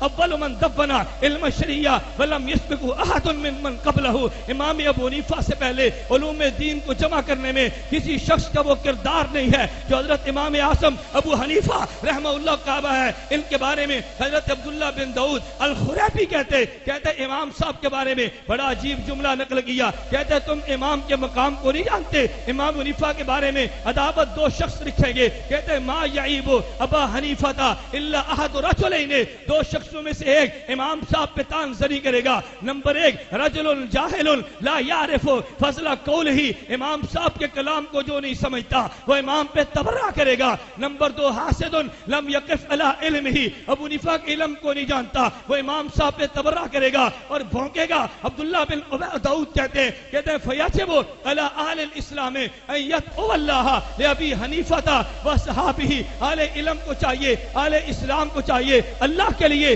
امام ابو حنیفہ اور ان کے شاگردوں کے لیے دعائیں مانگے۔ میں کہتا ہوں وہ امام ابو حنیفہ کہ جس کو فضیل بن عیاس نے اپنا امام مانے، عبداللہ بن مبارک نے امام مانے، امام مالک اور شافعی نے اپنا امام مانے، خلف بن ایوب ان کو امام مانتے، امام سیوطی امام مانتے۔ اگر ساری دنیا امام مانتی ہے، عقل کاندہ غیر مقلد امام نہیں مانتا، تو لاکھ مرتبہ نہ مان، ہماری بحث تجھ سے نہیں ہے، ہماری بحث تو اہل علم سے ہے۔ اہل علم نے مقام امام حنیفہ کا تسلیم کر لیے۔ میں کہتا ہوں امام کے آنے کا تذکرہ اللہ کا پیغمبر کرتے، امام کے آنے کا تذکرہ رب قرآن میں کرتے، اور جانے کا تذکرہ کتاب الفردوس میں حدیث موجود ہے۔ محمد بن یوسف سالی دمشقی نے عقود الجمان میں حدیث نقل کی ہے، کہتے اللہ کے پیغمبر نے فرمایا ترفع زینت الدنیا، ترفع زینت الدنیا سنت 50 و 100۔ اللہ کے پیغمبر فرماتے 150 سال میں دنیا کی زینت کو رب اٹھا لے گا۔ پوری دنیا کا اتفاق ہے، ابو حنیفہ 150 ہجری میں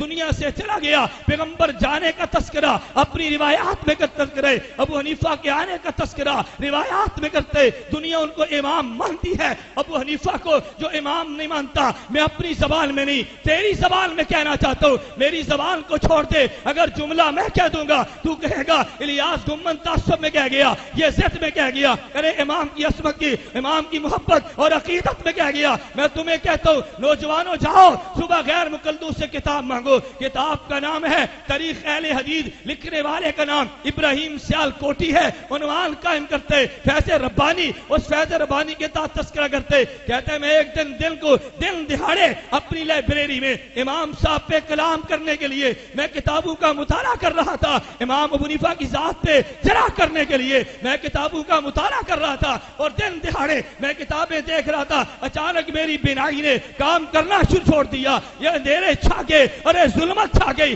سورج مجھے یوں معلوم ہوا جیسے غروب ہو گئے۔ میں نے فوراً تصور کیا اللہ میں نے جرم کون سا کیے، میری بینائی کہاں چلی گئی، میں نے جرم کون سا کیے، مجھ پہ اندھیرا چھا گیا۔ میرے زمین نے کہا ابو حنیفہ پہ تان کرنے کے لیے تو نے کتابوں کی چھان ماری ہے، رب نے تجھے اندھا کر دیا۔ ابراہیم سیال کوٹی کہتے میں نے توبہ کی، اللہ مجھے معاف کر دے۔ جب میں نے توبہ کی رب نے توبہ قبول کر کے پھر ظلمت کو نور سے بدل دیا۔ یہ تیرا سیال کوٹی کہتے کتاب تیری ہے، کتاب میری نہیں ہے۔ اسی کی ہم سیال کوٹی کہتے ایک شخص پیغمبر کے صحابہ کو گالیاں دیتے، ایک شخص امام ائمہ متبعین اور مجتہدین کو تانا دیتے۔ کہتے دونوں میں فرق یہ ہے جو نبی کے پیغمبر کو گالی دے وہ رافضی ہے، امام ابو حنیفہ پہ تان کرے وہ نیم رافضی ہے۔ کتاب تیری ہے، حوالہ تیرا ہے، میں نے نقل کیا ہے، یہ فتویٰ میرا نہیں ہے۔ ابراہیم سیال کوٹی کے فتوے کی روشنی میں میں کہتا ہوں پیغمبر کے صحابہ کو بھونکنے والا یہ رافضی ہے، ابو حنیفہ کو بھونکنے والا یہ نیم رافضی ہے۔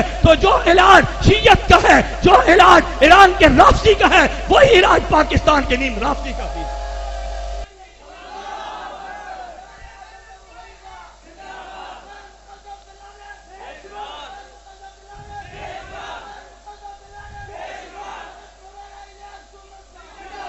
ارے تمہیں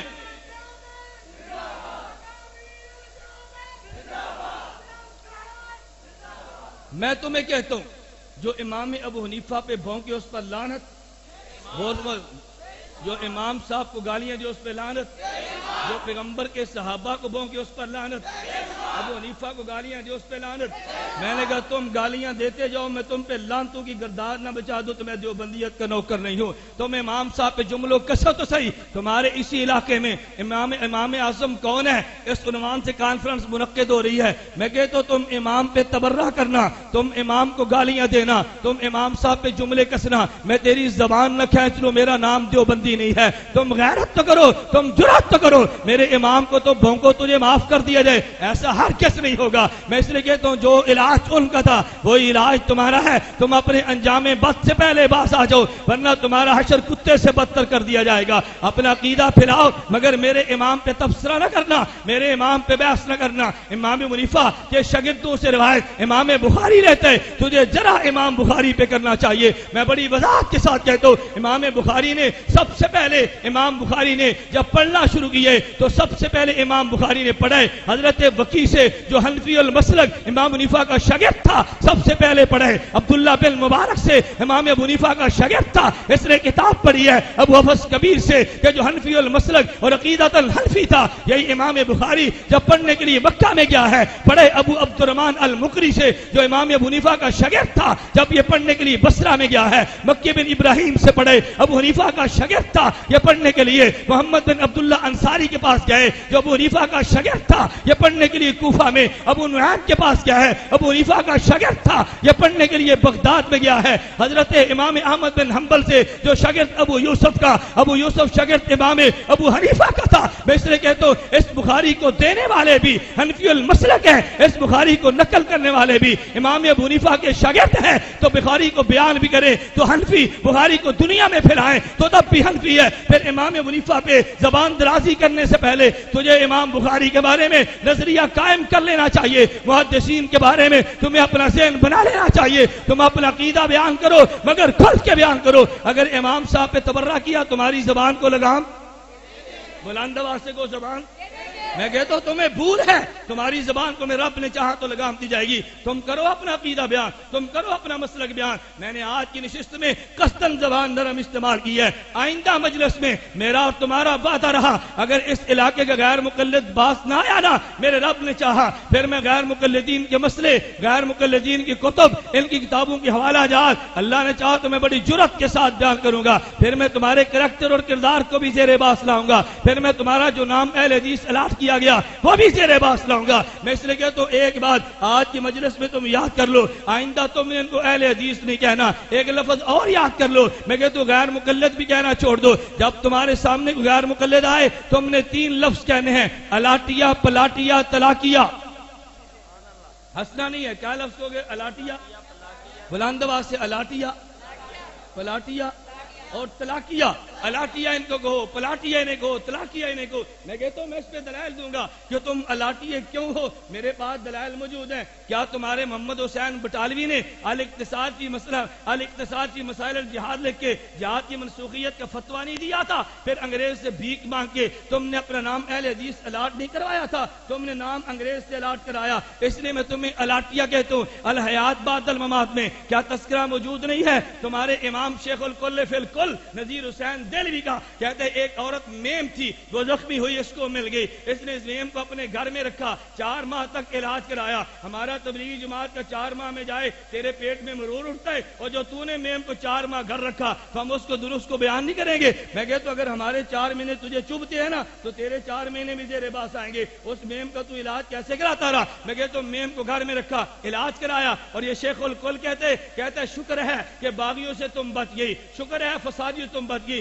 مجاہدین لفظ سنو نا، کہتا ہے شکر ہے فسادی باغیوں کی ہتھے نہیں چڑھی، تم میرے ہتھے چڑھی ہو۔ 4 مہینے تک علاج کرایا نا، علاج کرنے کے بعد پھر انگریز کے حوالے کیا، انگریز نے اس کو اس خدمت کے صلے میں پلاٹ الاٹ کیے، اس کو جاگیر انعام میں دی ہے، تو تم الاٹیے بھی ہو، تم پلاٹیے بھی ہو۔ میں نے کہا تم اپنی زبان کو بند رکھو۔ میں ایک جلسے پر گیا، مجھے چٹ آئی، کہتے نہیں غیر مقلد یہ بات کہتے ہیں کہ جب دیوبند کا 7 سالہ اجتماع تھا تو دیوبندیوں میں غیرت نہیں ہے۔ بے غیرت کیوں نہیں ہے؟ کہتے اس لیے کہ ان کے کابر موجود تھے مگر اسٹیج پر اندرا گاندھی آئی ہے، معلوم ہوتا ہے غیرت نہیں ہے۔ میں نے کہا اندرا گاندھی ہندوستان کی وزیر اعظم تھی، اس کو بلایا نہیں گیا تھا، وہ خود آئی تھی، مہمان بن کر آئی تھی، کافرہ عورت آئی تھی نا، پیغمبر کے پاس کافرہ عورت آئی ہے، اعزاز تو پیغمبر نے بھی دیے، لیکن آنے والی ملک کی بادشاہ اور وزیر اعظم تھی، اس کا اکرام کیا، تو تو کہتے غیرت نہیں تھی؟ میں نے فوراً کہا، میں نے کہا آج تک میں نے تمہارے حوالے بیان نہیں کیے، ورنہ نواب صدیق حسن غیر مقلد جو ٹاپ کلاس کا غیر مقلد تھا، اس کے بیٹے نور الحسن نے اپنے باپ کا تذکرہ معاصر صدیقی کے نام پہ لکھے،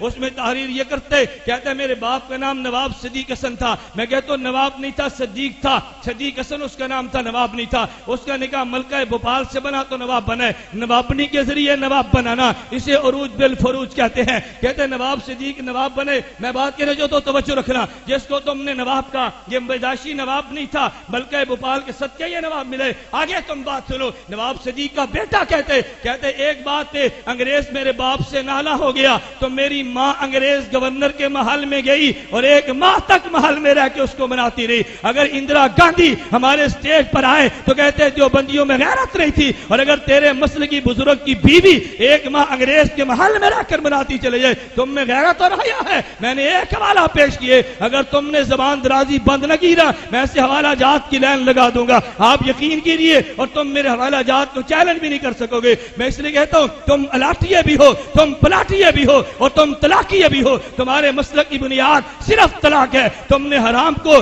حلال کرنے کی کوشش کی ہے. جب یہ بات چلتی ہے کہتے ہیں دیوبندی حلالے کے قائل ہیں. میں کہتا ہوں ہاں ہم حلالے کے قائل ہیں. حلالے کا تذکرہ اللہ قرآن میں کہتے حتی تنکح زوجا غیرہ. رب قرآن میں کہتے فلا تحل لہ حتی تنکح زوجا غیرہ. اللہ قرآن میں کہتے اگر کوئی اپنی بیوی کو 3 طلاق دے دے پھر یہ بیوی حلال نہیں ہوتی جب تک دوسرے اور آدمی سے نکاح نہ کرے. حلالے کا تذکرہ رب قرآن میں کرتے کہتے تم حلالے کے قائل ہو. میں کہتا ہوں ہاں حلالی حلالے کا قائل ہے, حرامی حرامے کا قائل ہے. ہم حلالے کے قائل ہیں. حلالی جو ہوئے تو حرامے کا قائل ہے, حرامی جو ہوا.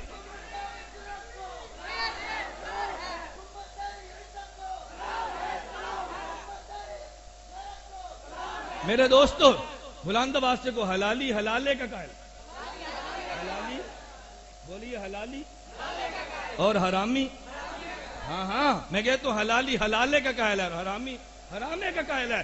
میں تو کہتا ہوں میں بانگے ڈول میں چھپ کر تو نہیں کہتا. میں نے اس لیے کہا کہ تم اپنی زبان کو کنٹرول کرو. میں اب بھی تمہیں کہہ رہا ہوں تم باز آؤ کل کے ناخن لو, وگرنہ میرے اللہ نے چاہا نا میں تمہاری زبانیں گم کر دوں گا. تمہیں غلط فہمی ہے. بہت عرصہ تک تم نے عشر جمع کیا. وہ دن آئے گا کہ تمہیں دیوبندی ایک دانہ بھیک مانگنے پر بھی نہیں دے گا انشاءاللہ ثم انشاءاللہ. وہ تمہیں تربیت کے لیے کوئی دیوبندی نوجوان نہیں ملے گا جن کو تم نے جہاد کے نام پہ گمراہ کر کے دیوبندی بنا. تم نے جہاد کے نام پہ گمراہ کیا. تم نے جو گل کھلائے نا جہاد کے نام پہ, میں عبدالحفیظ مکی کے بیٹے کو زیر باس لاؤں گا. اس کی لاش کس موسکر سے نکلی تھی آج تک تمہارے خلاف وہ کیوں بولتا ہے میرے علم میں ہے. اگر تم باز نہ آئے نا پھر کہتے ہیں جی وہ انور شاہ کشمیری کا پوتا اور نواسا غیر مقلد ہو گیا. رب کعبہ کی قسم یہ عتیق الرحمان ملا یہ مولانا انور شاہ کشمیری کا نواسا بھی نہیں ہے, اس کا پوتا بھی نہیں ہے. تم جھوٹ بولتے ہو. میں نے کہا جب تم اشتہار شائع کرو نا دلیل ساتھ لکھ دیا کرو. کہتے ہیں انور شاہ کشمیری کا پوتا نواسا غیر مقلد ہو گیا. ایک تو تم نے جھوٹ بولا یہ پوتا نواسا نہیں تھا, ساتھ تم نے دوسرا جھوٹ یہ بولا. میں کہتا تم نے کہا نا غیر مقلد ہو گیا. ارے جس دلیل کو دیکھ کر غیر مقلد ہوا وہ تم دلیل بھی بیان کر دیا کرو نا. اگر تمہیں اس دلیل پہ یقین نہیں آتا آؤ ٹیکسلے کی سرزمین پہ عتیق الرحمان کے گھر جاؤ. ایک پرانی بیوی بھی ہوگی ایک نئی بیوی موجود ہوگی. یہ دلیل تم نے دیا تو غیر مقلد ہوا نا. میں کہتا دلیل اشتہار پہ لکھ دیا کرو تاکہ تمہیں دلیل دینے کی حاجت نہ پڑے. لوگ خود کہہ دیں ہم بھی تیار ہیں.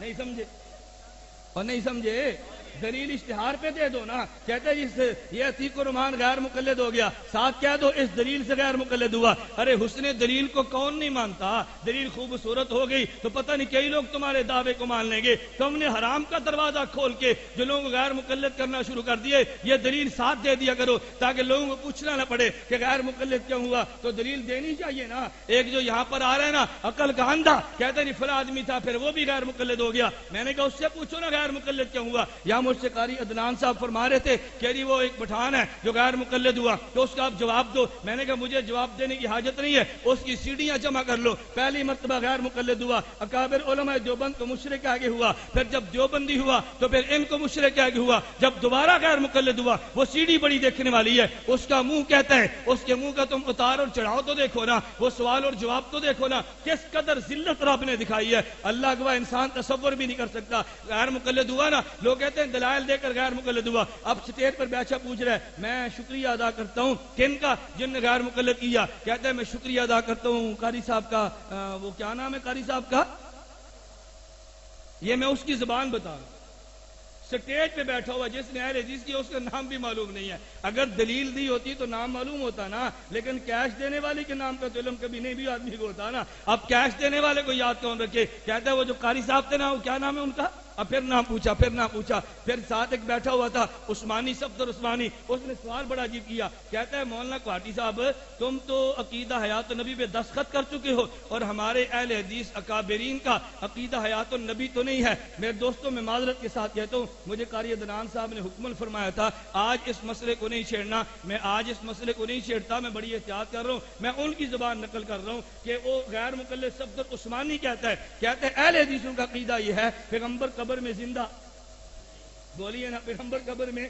میں ایک جگہ ہری پور کے علاقے میں گیا تو مجھے ایک مولانا صاحب فرمانے لگے آپ غیر مقلدیت کے خلاف مولانا جتنا کام کرو ہم تمہارے ساتھ ہیں، لیکن یہ مسئلہ حیات تم نہ بیان کیا کرو۔ میں نے کہا بھی میں مسئلہ حیات جو بیان کرتا ہوں تو میں تو اپنا عقیدہ سمجھ کر بیان کرتا ہوں۔ جب میں اسٹیج پہ کہتا ہوں غیر مقلدین کا ہم سے اختلاف اصول میں بھی ہے، فروع میں بھی ہے، اصول میں اختلاف کون سا ہے؟ حیات النبی کی ہم قائل ہیں، وہ قائل نہیں ہے۔ سماع صلاۃ والسلام عند قبر النبی صلی اللہ علیہ وسلم کی ہم قائل ہیں، وہ قائل نہیں ہے۔ مسئلہ استشفاء کے ہم قائل ہیں، وہ قائل نہیں ہے۔ مسئلہ توسل کے ہم قائل ہیں، وہ قائل نہیں ہے۔ میں جب عقیدے بیان کرتا ہوں تو میں تو غیر مقلد کی مخالفت کر رہا تھا نا، تم نے خواہ سمجھا میں تمہاری مخالفت کر رہا ہوں، تم اپنا مخالف مجھے کیوں سمجھتے ہو؟ اگر تم غیر مقلد ہو تو تمہیں کہنا چاہیے ہماری مخالفت کی ہے، اگر تمہاری مخالفت نہیں کی جن کی میں نے کی ہے ان کے پیٹ میں مرور رکھنا چاہیے تھا نا، تمہیں تکلیف کیوں ہوتی ہے بھائی؟ میں اس لیے گزارش کر رہا ہوں بات سمجھو، اللہ میں بات سمجھنے کی توفیق عطا فرمائے۔ صفدر عثمانی کیا کہتے؟ صفدر عثمانی نے کہا، کہتا ہے کہ اس مولوی صاحب سے، کہتا ہے مولوی صاحب سارے اکابر علماء حدیث تو حیات کے قائل نہیں ہے،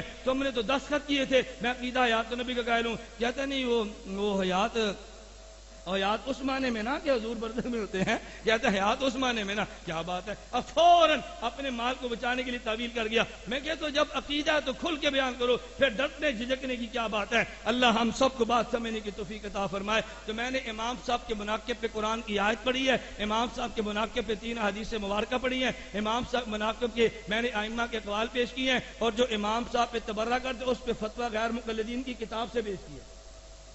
غیر مقلدین کی کتاب ہے نا، کتاب کا نام کیا؟ تاریخ اہل، یاد رکھ لو، تاریخ اہل حدیث، لکھنے والا ابراہیم سیال کوٹی ہے، اور جس عنوان کے تعلق ہے اس عنوان کا نام ہے فیض ربانی، اس کے تحت اس نے پوری بحث کی ہے اور حاشیے کے اندر بھی گفتگو کی ہے۔ اللہ ہم سب کو حضرت امام ابو حنیفہ رحمہ اللہ تعالی کی تقلید کرنے کی اٹھنا نہیں ہے یار، یہ عجیب بات ہے، جب بیان ختم ہونے لگتا ہے تو فوراً اٹھ جاتے ہو۔ میں نے کئی بار آپ حضرات سے کہا، مجھے ہر جلسے میں کہنا پڑتا ہے تم نے سفر نہیں کیا، میں صبح سے مسلسل گفتگو کر رہا ہوں، میں مسلسل جاگ رہا ہوں، مسلسل اپنے کام میں لگا ہوں۔ آپ حضرات پتہ نہیں جلدی تھک جاتے ہو، آپ نے سونا ہے، میں نے پھر سفر کرنا ہے۔ میں کہتا ہوں تھکا نہ کرو، اللہ ہمیں ہمت عطا فرمائے، اللہ ہمیں جرأت عطا فرمائے، اور اللہ رب العزت ہمیں اس کام میں بڑھ چڑھ کر حصہ لینے کی توفیق عطا فرمائے۔ آپ حضرات کو میں مبارک دیتا ہوں، انشاءاللہ ثم انشاءاللہ۔ آج میں نے تفصیلاً لاہور میں چند احباب کے ساتھ میٹنگ کی ہے، ہم انشاءاللہ اپنے کسی بھی نام سے بہترین قسم کی ویب سائٹ ان قریب شروع کر دیں گے، اس پہ بھرپور طریقے سے اپنا لٹریچر، اپنی سیڈیاں، اپنی کیسٹیں، اپنے مناظرے آپ حضرات ضرور سماعت فرمائیں گے انشاءاللہ جی۔ اس کے لیے میں آپ سے میری عادت نہیں، میں چندے کی بھی اب بھی نہیں کرتا، بس یہ دعا کر دیں کہ اس کے لیے جو ہمیں اسباب اور وسائل تھے اللہ عطا فرما دے۔ اللہ ضرور دے گا انشاءاللہ، اسباب اور وسائل بھی دے گا۔ اگر آپ احباب میں سے کوئی اس کار خیر میں شرکت کرنا چاہے، بڑے شوق سے اپنا حصہ وہ بھی ڈالے، انشاءاللہ ثم انشاءاللہ قریب آپ کو اطلاع ملے گی۔ ہم نے، اللہ نے چاہا، ہم نے میڈیا کی جنگ بھی لڑنی ہے انشاءاللہ، لڑنی چاہیے کہ نہیں بھی؟ ہم نے میڈیا کی جنگ لڑنی ہے انشاءاللہ۔ اب تو کام شروع ہوا ہے نا، ہم اللہ نے چاہا تو انتہا تک پہنچا کر چھوڑیں گے انشاءاللہ۔ کہتے ہیں محمد صلی اللہ علیہ وسلم ہر جگہ موجود ہے یا نہیں، جس کا عقیدہ ہو۔ آج گفتگو غیر مقلدین پر ہے، اس عقیدے پر بات نہیں ہوگی، بات سمجھے۔ کبھی یوں ہوتا ہے کہ جب میں غیر مقلدین کے خلاف شروع کرتا ہوں نا تو درمیان میں چٹے دیکھتے ہیں کہ مضمون بدل جائے، عنوان نہیں بدلے گا، باری تمہاری ہے، نہیں سمجھے؟ باری کس کی ہے؟ باری تمہاری ہے، تم اپنا حصہ وصول کرو، ان کی فکر چھوڑو۔ یہ درمیان میں چٹے دے کر کبھی بریلویت کی، کبھی رافضیت کی دائیں بائیں گھمانے کی کوشش کرتے ہیں کہ ہماری جان چھوٹ جائے۔ تمہاری جان انشاءاللہ اب، بولیے نا، تمہاری جان انشاءاللہ اب، انشاءاللہ ثم انشاءاللہ۔ تمہارا ٹکر دیوبندیوں سے پڑی ہے، تمہیں ہوش کے ناخن لینے چاہیے تھے، تمہیں عقل کرنی چاہیے تھی کہ تم نے چھڑا کہ ان کو ہے۔ جب تم نے چھڑا تم ذرا سننے کے لیے بھی تیار ہو۔ میں نے آپ سے گزارش کی ہے نا، میں نے لہجہ الفاظ بڑے نرم استعمال کیے ہیں، ابھی حوالہ جات کے میں نے صرف اشارے دیے ہیں۔ کیا دیے؟ صرف اشارے، ورنہ میں انشاءاللہ تمہیں بتاؤں گا ماموں کانجن میں ہمارا 8 اپریل کو مناظرہ طے ہوا نا عقائد علماء دیوبند کے عنوان پہ، یہ کبھی آئی جی کو، کبھی ڈی آئی جی کو، کبھی ایم پی اے کو ملاقاتیں کر کے بیچارے مناظرہ کینسل کرا رہے تھے، اور ادھر لاہور میں اسلام آباد میں طالب الرحمان نے مشہور کر دیا، کہتا ہے دیوبندی دوڑ گئے ہیں، الیاس گمن مناظرے کے اندر نہیں آئے گا۔ آپ حیران ہوں گے، اللہ کو گواہ بنا کر میں کہتا ہوں غیر مقلد نے مجھے فون کیا، اس نے کہا مولوی صاحب یہ طالب الرحمان تمہارے خلاف پروپیگنڈا کر رہا ہے اور ہمیں یقین ہے پورا جھوٹ بول رہا ہے، یہ اس کا موبائل اس کا اپنا ہے، یہ اس کے گھر کا نمبر ہے، تم کسی لڑکے کو دو، اس کو غیر مقلد بن کے فون کرے، اس کی گفتگو ریکارڈ کراؤ۔ میں نے یہاں لاہور سے ساتھی کی ذمہ لگایا، فون پہ ہم نے گفتگو ریکارڈ کرا لی، ڈٹائی کے ساتھ کیا رہا، کہتا ہے جی ہاں بالکل دوڑ گئے ہیں، مناظرہ نہیں ہوگا، ابھی 20 دن مناظرے میں باقی ہیں، اور پہلے کہہ دیا دوڑ گیا۔ میں نے ماموں کانجن میں فون کیا، میں نے کہا مناظرہ 8 اپریل کو ہے، تم ایسا کرو 29 مارچ کو جلسہ رکھو۔ میں مناظرے سے بھی کچھ دن پہلے چلا گیا، وہاں جا کر میں نے کہا میں تمہیں بتانے کے لیے ہوں کہ دوڑا نہیں، میں آؤں گا انشاءاللہ، میں صرف تمہیں اطلاع دینے کے لیے ہوں کہ میں آؤں گا۔ جب یہ اطلاع پہنچی نا، پھر یہ دوڑے ایس ایچ او کے بعد، ایس ایچ او نے فریقان کو بلایا، ساتھیوں کو دست ایس ایچ او نے کرائے بھائی فریقان مناظرہ نہیں کریں گے۔ پھر میں نے مولانا عالم طارق صاحب سے کہا، انہوں نے اس کو فون کیا ایس ایچ او کو، میں نے براہ راست 20 منٹ گفتگو کی، میں نے کہا بھی تم یوں ظلم نہ کرو، تم فریقان کو بٹھا کر تھانے میں گفتگو کرو تاکہ بات تو مکمل ہونی چاہیے نا۔ خیر وہ تیار نہ ہوا، گفتگو تو ختم ہو گئی۔ میں مناظرے والے دن پھر پہنچا۔ اب آپ حیران ہوں گے، جو ہمارا مدرسہ تھا جامعہ قادریہ، جہاں ہمارے مرکز کے امیر تھے، میرے آنے کی اطلاع کسی کو نہیں ہے، صرف اپنے چند کارکنوں کو اطلاع تھی۔ میں وہاں پہ پہنچا، ادھر غیر مقلدین نے مشہور کر دیا کہ یہ الیاس گمن آ رہا ہے، اب پولیس ہمارے مدرسے پر پہرا دے رہی ہے۔ ہمارے ساتھیوں نے کہا بھی یہاں تو وہ نہیں آئے گا، میں کسی اور جگہ خیر بیٹھا تھا، میں مناظرے کے دن وہاں پہ بیٹھا، مجھے معلوم تھا مناظرہ کینسل ہو گیا، یہ بعد میں ملا 2-4 لائیں گے اور کہہ دیں گے دیکھو جی ہم آئے تھے وہ نہیں آئے۔ میں وہاں پہ پہنچا، میں نے کہا اگر تم نے مناظرہ کرنا ہے اور اس تھانے کی حدود میں پابندی لگی ہے نا، حد سے باہر دوسرے تھانے کی حدود میں چلے جائیں، مناظرہ تو وہاں بھی کیا جا سکتا ہے۔ پھر گفتگو کے بعد ان کا تعلیم الاسلام مدرسہ ہے، اس کے سامنے اس میں ڈرائیور سے کہا بھی آہستہ آہستہ گاڑی لگاؤ، تو اس لیے کہ یہ طلباء مجھے جانتے ہیں، ان کے ذہن میں آ جائے کہ آج ہمارے شہر میں گشت کر رہا تھا، ان کے علم میں ہوگی آج یہ پھر آیا تھا۔ خیر گفتگو ہوئی، میں نے وہاں پہ ساتھیوں کا حوالہ دیا، میں نے کہا تم جو تبرے کرتے ہو نا، کبھی حضرت تھانوی کی والدہ کے حوالے سے، کبھی حضرت تھانوی کی نانی کے حوالے سے، کبھی سہارنپوری کی والدہ کے حوالے سے، تم اپنی زبان بند کرو، اگر تم باز نہ آئے نا پھر میں تمہیں حوالے دوں گا کہ یہ ماموں کانجن میں کتاب تو میرے پاس موجود ہے، میں نے کہا ماموں کانجن کا واقعہ لکھا ہوا ہے، تمہارے اسی مدرسے تعلیم الاسلام کا سرپرست صوفی عبداللہ، اس کے بارے میں لکھا ہے، وہ باہر نکلے تو ان کو کماد سے رونے کی آواز آئی۔ کیسے رونے کی آواز آئی؟ کماد، گنے کے کھیت تھے، رونے کی آواز آئی۔ کہتا ہے صوفی صاحب گنے کے کھیت میں گئے تو وہاں دیکھا تو طالب علم رو رہا تھا، کہا بیٹا کیوں روتا ہے؟ کہتے میرا حافظہ کام نہیں کرتا۔ میں نے کہا اس بیوقوف سے پوچھو غیر مقلد عقل نہیں تھی نا، اگر تیرا حافظہ کام نہیں کرتا تو مسجد میں آ کر سجدے میں رو، کماد میں جا کر کیوں روتا ہے؟ نہیں سمجھے؟ نہیں سمجھے؟ حافظہ کام نہیں کرتا تو رو کہاں پر ہے؟ گنے کے کھیت میں۔ صوفی صاحب نے جا کر کہا بیٹا کیوں روتا ہے؟ کہتا ہے جی میں روتا ہوں، میرا حافظہ کام نہیں کرتا، علم نہیں آ رہا، تو مسجد میں آ کے رو نہ، رب تجھے علم دے، کماد میں جا کر تو کیوں رو رہا تھا؟ بات چھپا گیا نا۔ پھر اس کے بعد کہتا ہے جب اس نے کہا نا میرا حافظہ کام نہیں کرتا، پھر صوفی صاحب نے تھوک لگائی، صوفی صاحب نے اس کے سر پہ تھوک لگائی اس کو ٹھیک کرنے کے لیے۔ میں نے کہا پھر میں جو حوالے دوں گا نا اپنی طرز پہ، پھر تمہارے پیٹ میں مروڑ اٹھنا ہے۔ میں نے کہا اس لیے مناظرہ کینسل کیا کہ میں نے یہ کماد کے رونے کے واقعات ماموں کانجن میں بیان کرنے تھے، تم نے کہا بہتر ہے مناظرہ کینسل کر دو، جب تم میرے اکابر کی عبارات کو غلط طور پہ مروڑ کر پیش کرو گے نا تو میں تمہارے بزرگوں کی باتیں سیدھی پیش کروں گا، پھر تمہیں اندازہ ہوگا کہ تمہارے بزرگوں نے کیا گول کھلائے ہیں، تمہارے سامنے آئے گا۔ میں صرف تمہیں یہ چند ایک اشارے دے رہا ہوں کہ تم اپنی زبان کو بند رکھو۔ میری عادت یہ نہیں ہے، میں نے کئی بار کہا میری عادت یہ نہیں ہے، تم سے ہمارا علمی اختلاف ہے، ہم علمی اختلاف تو کریں گے، تمہارے بزرگوں کی پگڑیاں نہیں اچھالتے، تمہارے بزرگوں کے بارے میں بات نہیں کرتے۔ میں نے چند ایک اشاریے دی ہیں، اگر تم نے زبان درازی سے تم باز نہ آئے تو پھر اپنے بزرگوں کے لیے جملے سننے کے لیے تم تیار ہو جاؤ، اور یہ تم سے برداشت نہیں ہوگا۔ بات ٹھیک ہے نا کہ تم سے برداشت نہیں ہوگا۔ اہل حدیث کہتے ہیں کہ ایک مرتبہ رفع دہن کرتے ہو 27 مرتبہ کیوں نہیں کرتے؟ اس لیے کہ پیغمبر نے ایک مرتبہ کیا تو ہمیشہ کیا، اور باقی مقامات پہ ترک ثابت ہے تو ہم نے چھوڑ دیا۔ ہم میں اور غیر مقلد میں فرق یہ ہے، ہم باادب ہیں، ہم کہتے ہیں نبی چھوڑ دے تو ہمیں چھوڑ دینا چاہیے، اور غیر مقلد ضدی اتنا ہے کہتا ہے نبی چھوڑ دے ہم نہیں چھوڑیں گے۔ ضد کی انتہا ہوتی ہے، نبی چھوڑ دے ہم نہیں چھوڑیں گے۔ تو ضدی اور ضدی انادی اور باادب کے اندر فرق ہے نا۔ کہتا ہے مولانا طارق جمیل صاحب کچھ تفردات ہیں. مولانا طارق جمیل صاحب عالم ہیں, اگر عالم کے تفرد ہو بھی تو کچھ برداشت کرنے کی تم عادت بھی ڈالو نا. میں نے آپ حضرات سے ایک بات کی ہے, دیکھو میرا مزاج بڑا کھلا کھلا ہے, اس میں تم ناراض ہو جاؤ یا راضی ہو جاؤ, میری جنگ باطل سے ہے, اپنوں سے نہیں.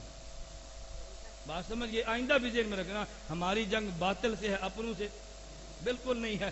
اس لیے اس بات کو ذہن نشین کر لو. اپنوں کے بارے میں کوئی جملہ ایسا آ بھی گیا کہ جو بظاہر مناسب نہیں تھا, میں اس کی تعویل کر جاؤں گا, لیکن باطل کو معاف کرنے کے لیے کبھی تیار نہیں ہوگا. یہ جو ہمارے یہاں جنگ چھڑی ہے نا آپس کی, اس آپس کی جنگ کو اللہ کے لیے چھوڑو اور غیروں سے جنگ لڑو. مولانا بنوری رحمۃ اللہ علیہ بڑا عجیب جملہ فرماتے. مولانا یوسف بنوری فرماتے, جس بکری کا دودھ تم پیتے ہو اس بکری کی مینگنیاں بھی تم نے اٹھانی ہیں. یہ نہیں کہ دودھ آپ پیئیں اور منگنیاں ہمسایہ اٹھائے. جس عالم سے نفع تم نے محسوس کیا ہے, اگر کوئی غلطی کر گیا تو برداشت بھی آپ نے کرنی ہے. اس کو خلوت میں سمجھاؤ, ان سے بات کرو, بزرگوں سے بات کرو, لیکن اسٹیج پر ان مسئلوں کو زیر بحث لا کے مزید جو بندیت کے ٹکڑے مت کرو.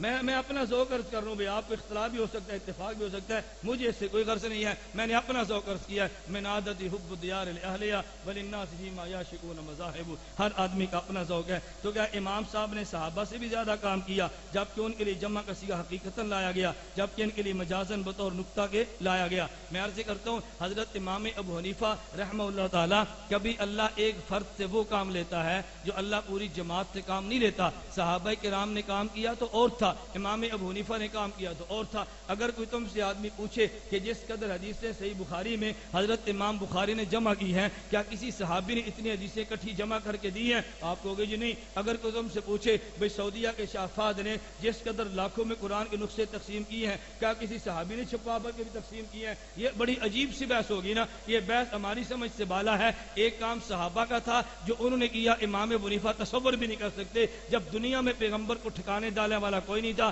صحابہ نے دیا. جب لوگ پیغمبر سے رشتے توڑ رہے تھے, صحابہ رشتے جوڑ رہے تھے. مکے والے نکال رہے تھے, مدینے والے جگہ دے رہے تھے. تو جو کام صحابہ نے کیا اس کام کا تصور بھی کوئی نہیں کر سکتا. لیکن امام ابو حنیفہ نے وہ کام کیا جو امام صاحب سے پہلے کام کسی نے نہیں کیا. اس پر کبھی غیر مقلد کہتے ہیں, اچھا جی امام ابو حنیفہ سے پہلا کیا صحابہ کے دور میں فقہ نہیں تھی؟ میں کہتا ہوں جی فقہ تو تھی. وہ فقہ پر عمل کرتے تھے؟ میں کہتا ہوں جی کرتے تھے. ان کی فقہ کا نام کیا تھا بتاؤ؟ اگر ہماری فقہ کا نام فقہ حنفی ہے, میں کہتا ہوں یہ دجل اور دھوکہ اور شوشہ اور پروپیگنڈا ہے, اس کے علاوہ اور کوئی کام نہیں ہے. ایک کام ابلیس کرتا ہے, ایک کام خناس کرتا ہے. ہم دونوں کے دشمن ہیں, شیطان کے بھی اور ساتھ ساتھ خناس کے بھی. ایک کام شیطان کا تھا اور ایک کام خناس کا تھا. کچھ کام وہ کرتا ہے جو بچ جاتا ہے, وہ کام یہ کرتے ہیں. میں رات مولانا لاہوری صاحب کے یہاں جلسے پر سو مثال دے رہا تھا. میں نے کہا تھا ایک ہوتا ہے ہیڈ کوارٹر, اس کی نشریات کے لیے انتظام کیا جاتا ہے, لیکن جہاں اس کی نشریات کام نہیں کرتی وہاں پہ پوسٹر لگا دیا جاتا ہے نشریات کو مزید آگے پہنچانے کے لیے.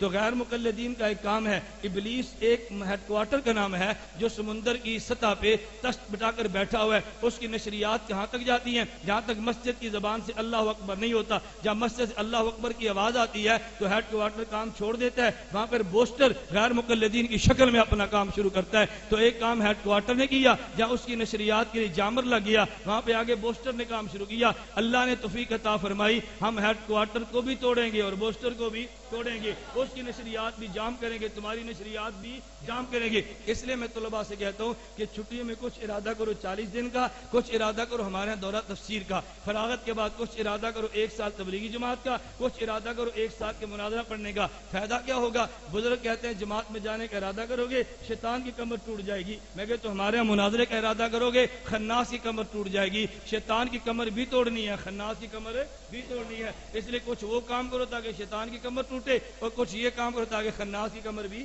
ٹوٹ جائے. اس لیے تو کہتے ہیں جی امام صاحب سے پہلے فقہ تھی. اب اس کو ذرا مثال سے سمجھو. میں مثال دے کر ایک بات کہتا ہوں, جو صحابہ کے دور میں قرآن پڑھا جاتا تھا رضی اللہ تعالیٰ عنہ, تو صحابہ زیر زبر شد و مد کے ساتھ پڑھتے ہیں بغیر زبر زیر کے پڑھتے؟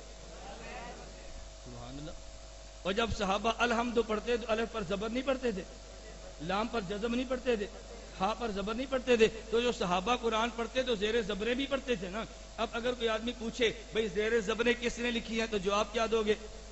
توجہ رکھنا. حجاج بن یوسف نے، تو جب زیر زبر لکھنے والا کون تھا؟ حجاج بن یوسف۔ اگر آدمی فوراً کہہ دے نہیں نہیں یہ بات غلط ہے، اگر حجاج بن یوسف نے لکھی ہے تو صحابہ زیر زبروں کے بغیر پڑھتے تھے؟ ہم کہتے ہیں پڑھتے زیر زبروں کے ساتھ تھے، لکھا حجاج بن یوسف نے تھا۔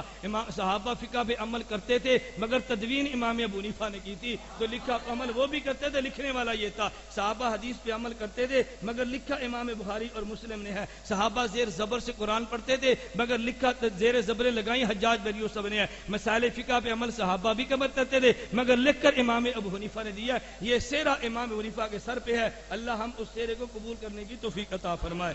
جو کیسٹ آپ کو آج ملی ہے اس کے بارے میں، مجھے کیسٹ ملی تو ہے مگر میری مجبوری میں اس کے 10 منٹ بھی نہیں سنتا۔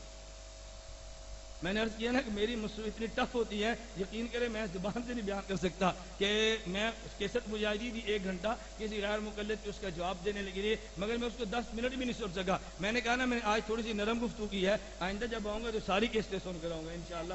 جو 2-4 ان کی کیسٹیں اکٹھی کر لو ان سب کا جواب ایک مرتبہ 100 سنار کی اور ایک لوہار سے مراد یہ نہیں کہ ہم لوہار ہیں، مطلب لوہار والی سٹ ہوگی، نہیں سمجھے؟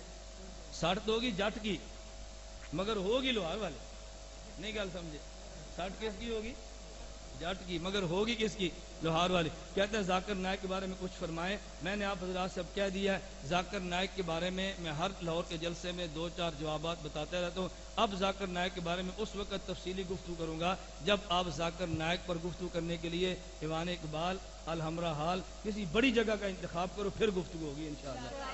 مجھے بھی تو گفتگو کرنے کا مزہ ہے نا یار، گفتگو سننے والے پروفیسر لاؤ، وکیل لاؤ، ماسٹر لاؤ، میری گفتگو تو سنے نا۔ ذاکر نائک پر مجھے بولنے کا مزہ ہے۔ ہر آئے دن مسجد کی چٹ میں تم کیا تو نہیں ذاکر نائک کے بارے میں، یہ میں نے چٹوں پر بہت جواب دیے ہیں۔ ذاکر نائک پر انشاءاللہ تفصیلاً گفتگو ہوگی، لیکن ہوگی کسی کھلے گراؤنڈ میں، ٹھیک ہے انشاءاللہ۔ میں ساتھیوں کہتا ہوں پھر چینلوں کا اہتمام کرو، ہماری گفتگو بھی نشر ہونا۔ ذاکر نائک کو جن نے سنا ہمیں براہ راست سنیں تاکہ ذاکر نائک ہماری گفتگو کا تقابل تو سامنے آئے نا۔ ہم بند کمرے میں بولتے ہیں، وہ 14 چینلوں پر بولتا ہے، تو پھر گفتگو ہماری ان تک پہنچتی نہیں ہے۔ آپ حضرات اہتمام کرو گے نا انشاءاللہ؟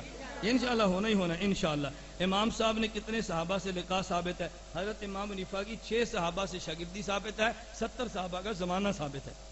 21 جون اگر آپ عمرے میں، میں نے عرض کیا نا انشاءاللہ 21 جون مولانا کا پروگرام ہے، اگر میرا بیرون کا سفر نہ ہوا تو میں انشاءاللہ حاضری دوں گا، اگر سفر بیرون کا ہوا تو پھر آنا مشکل ہے۔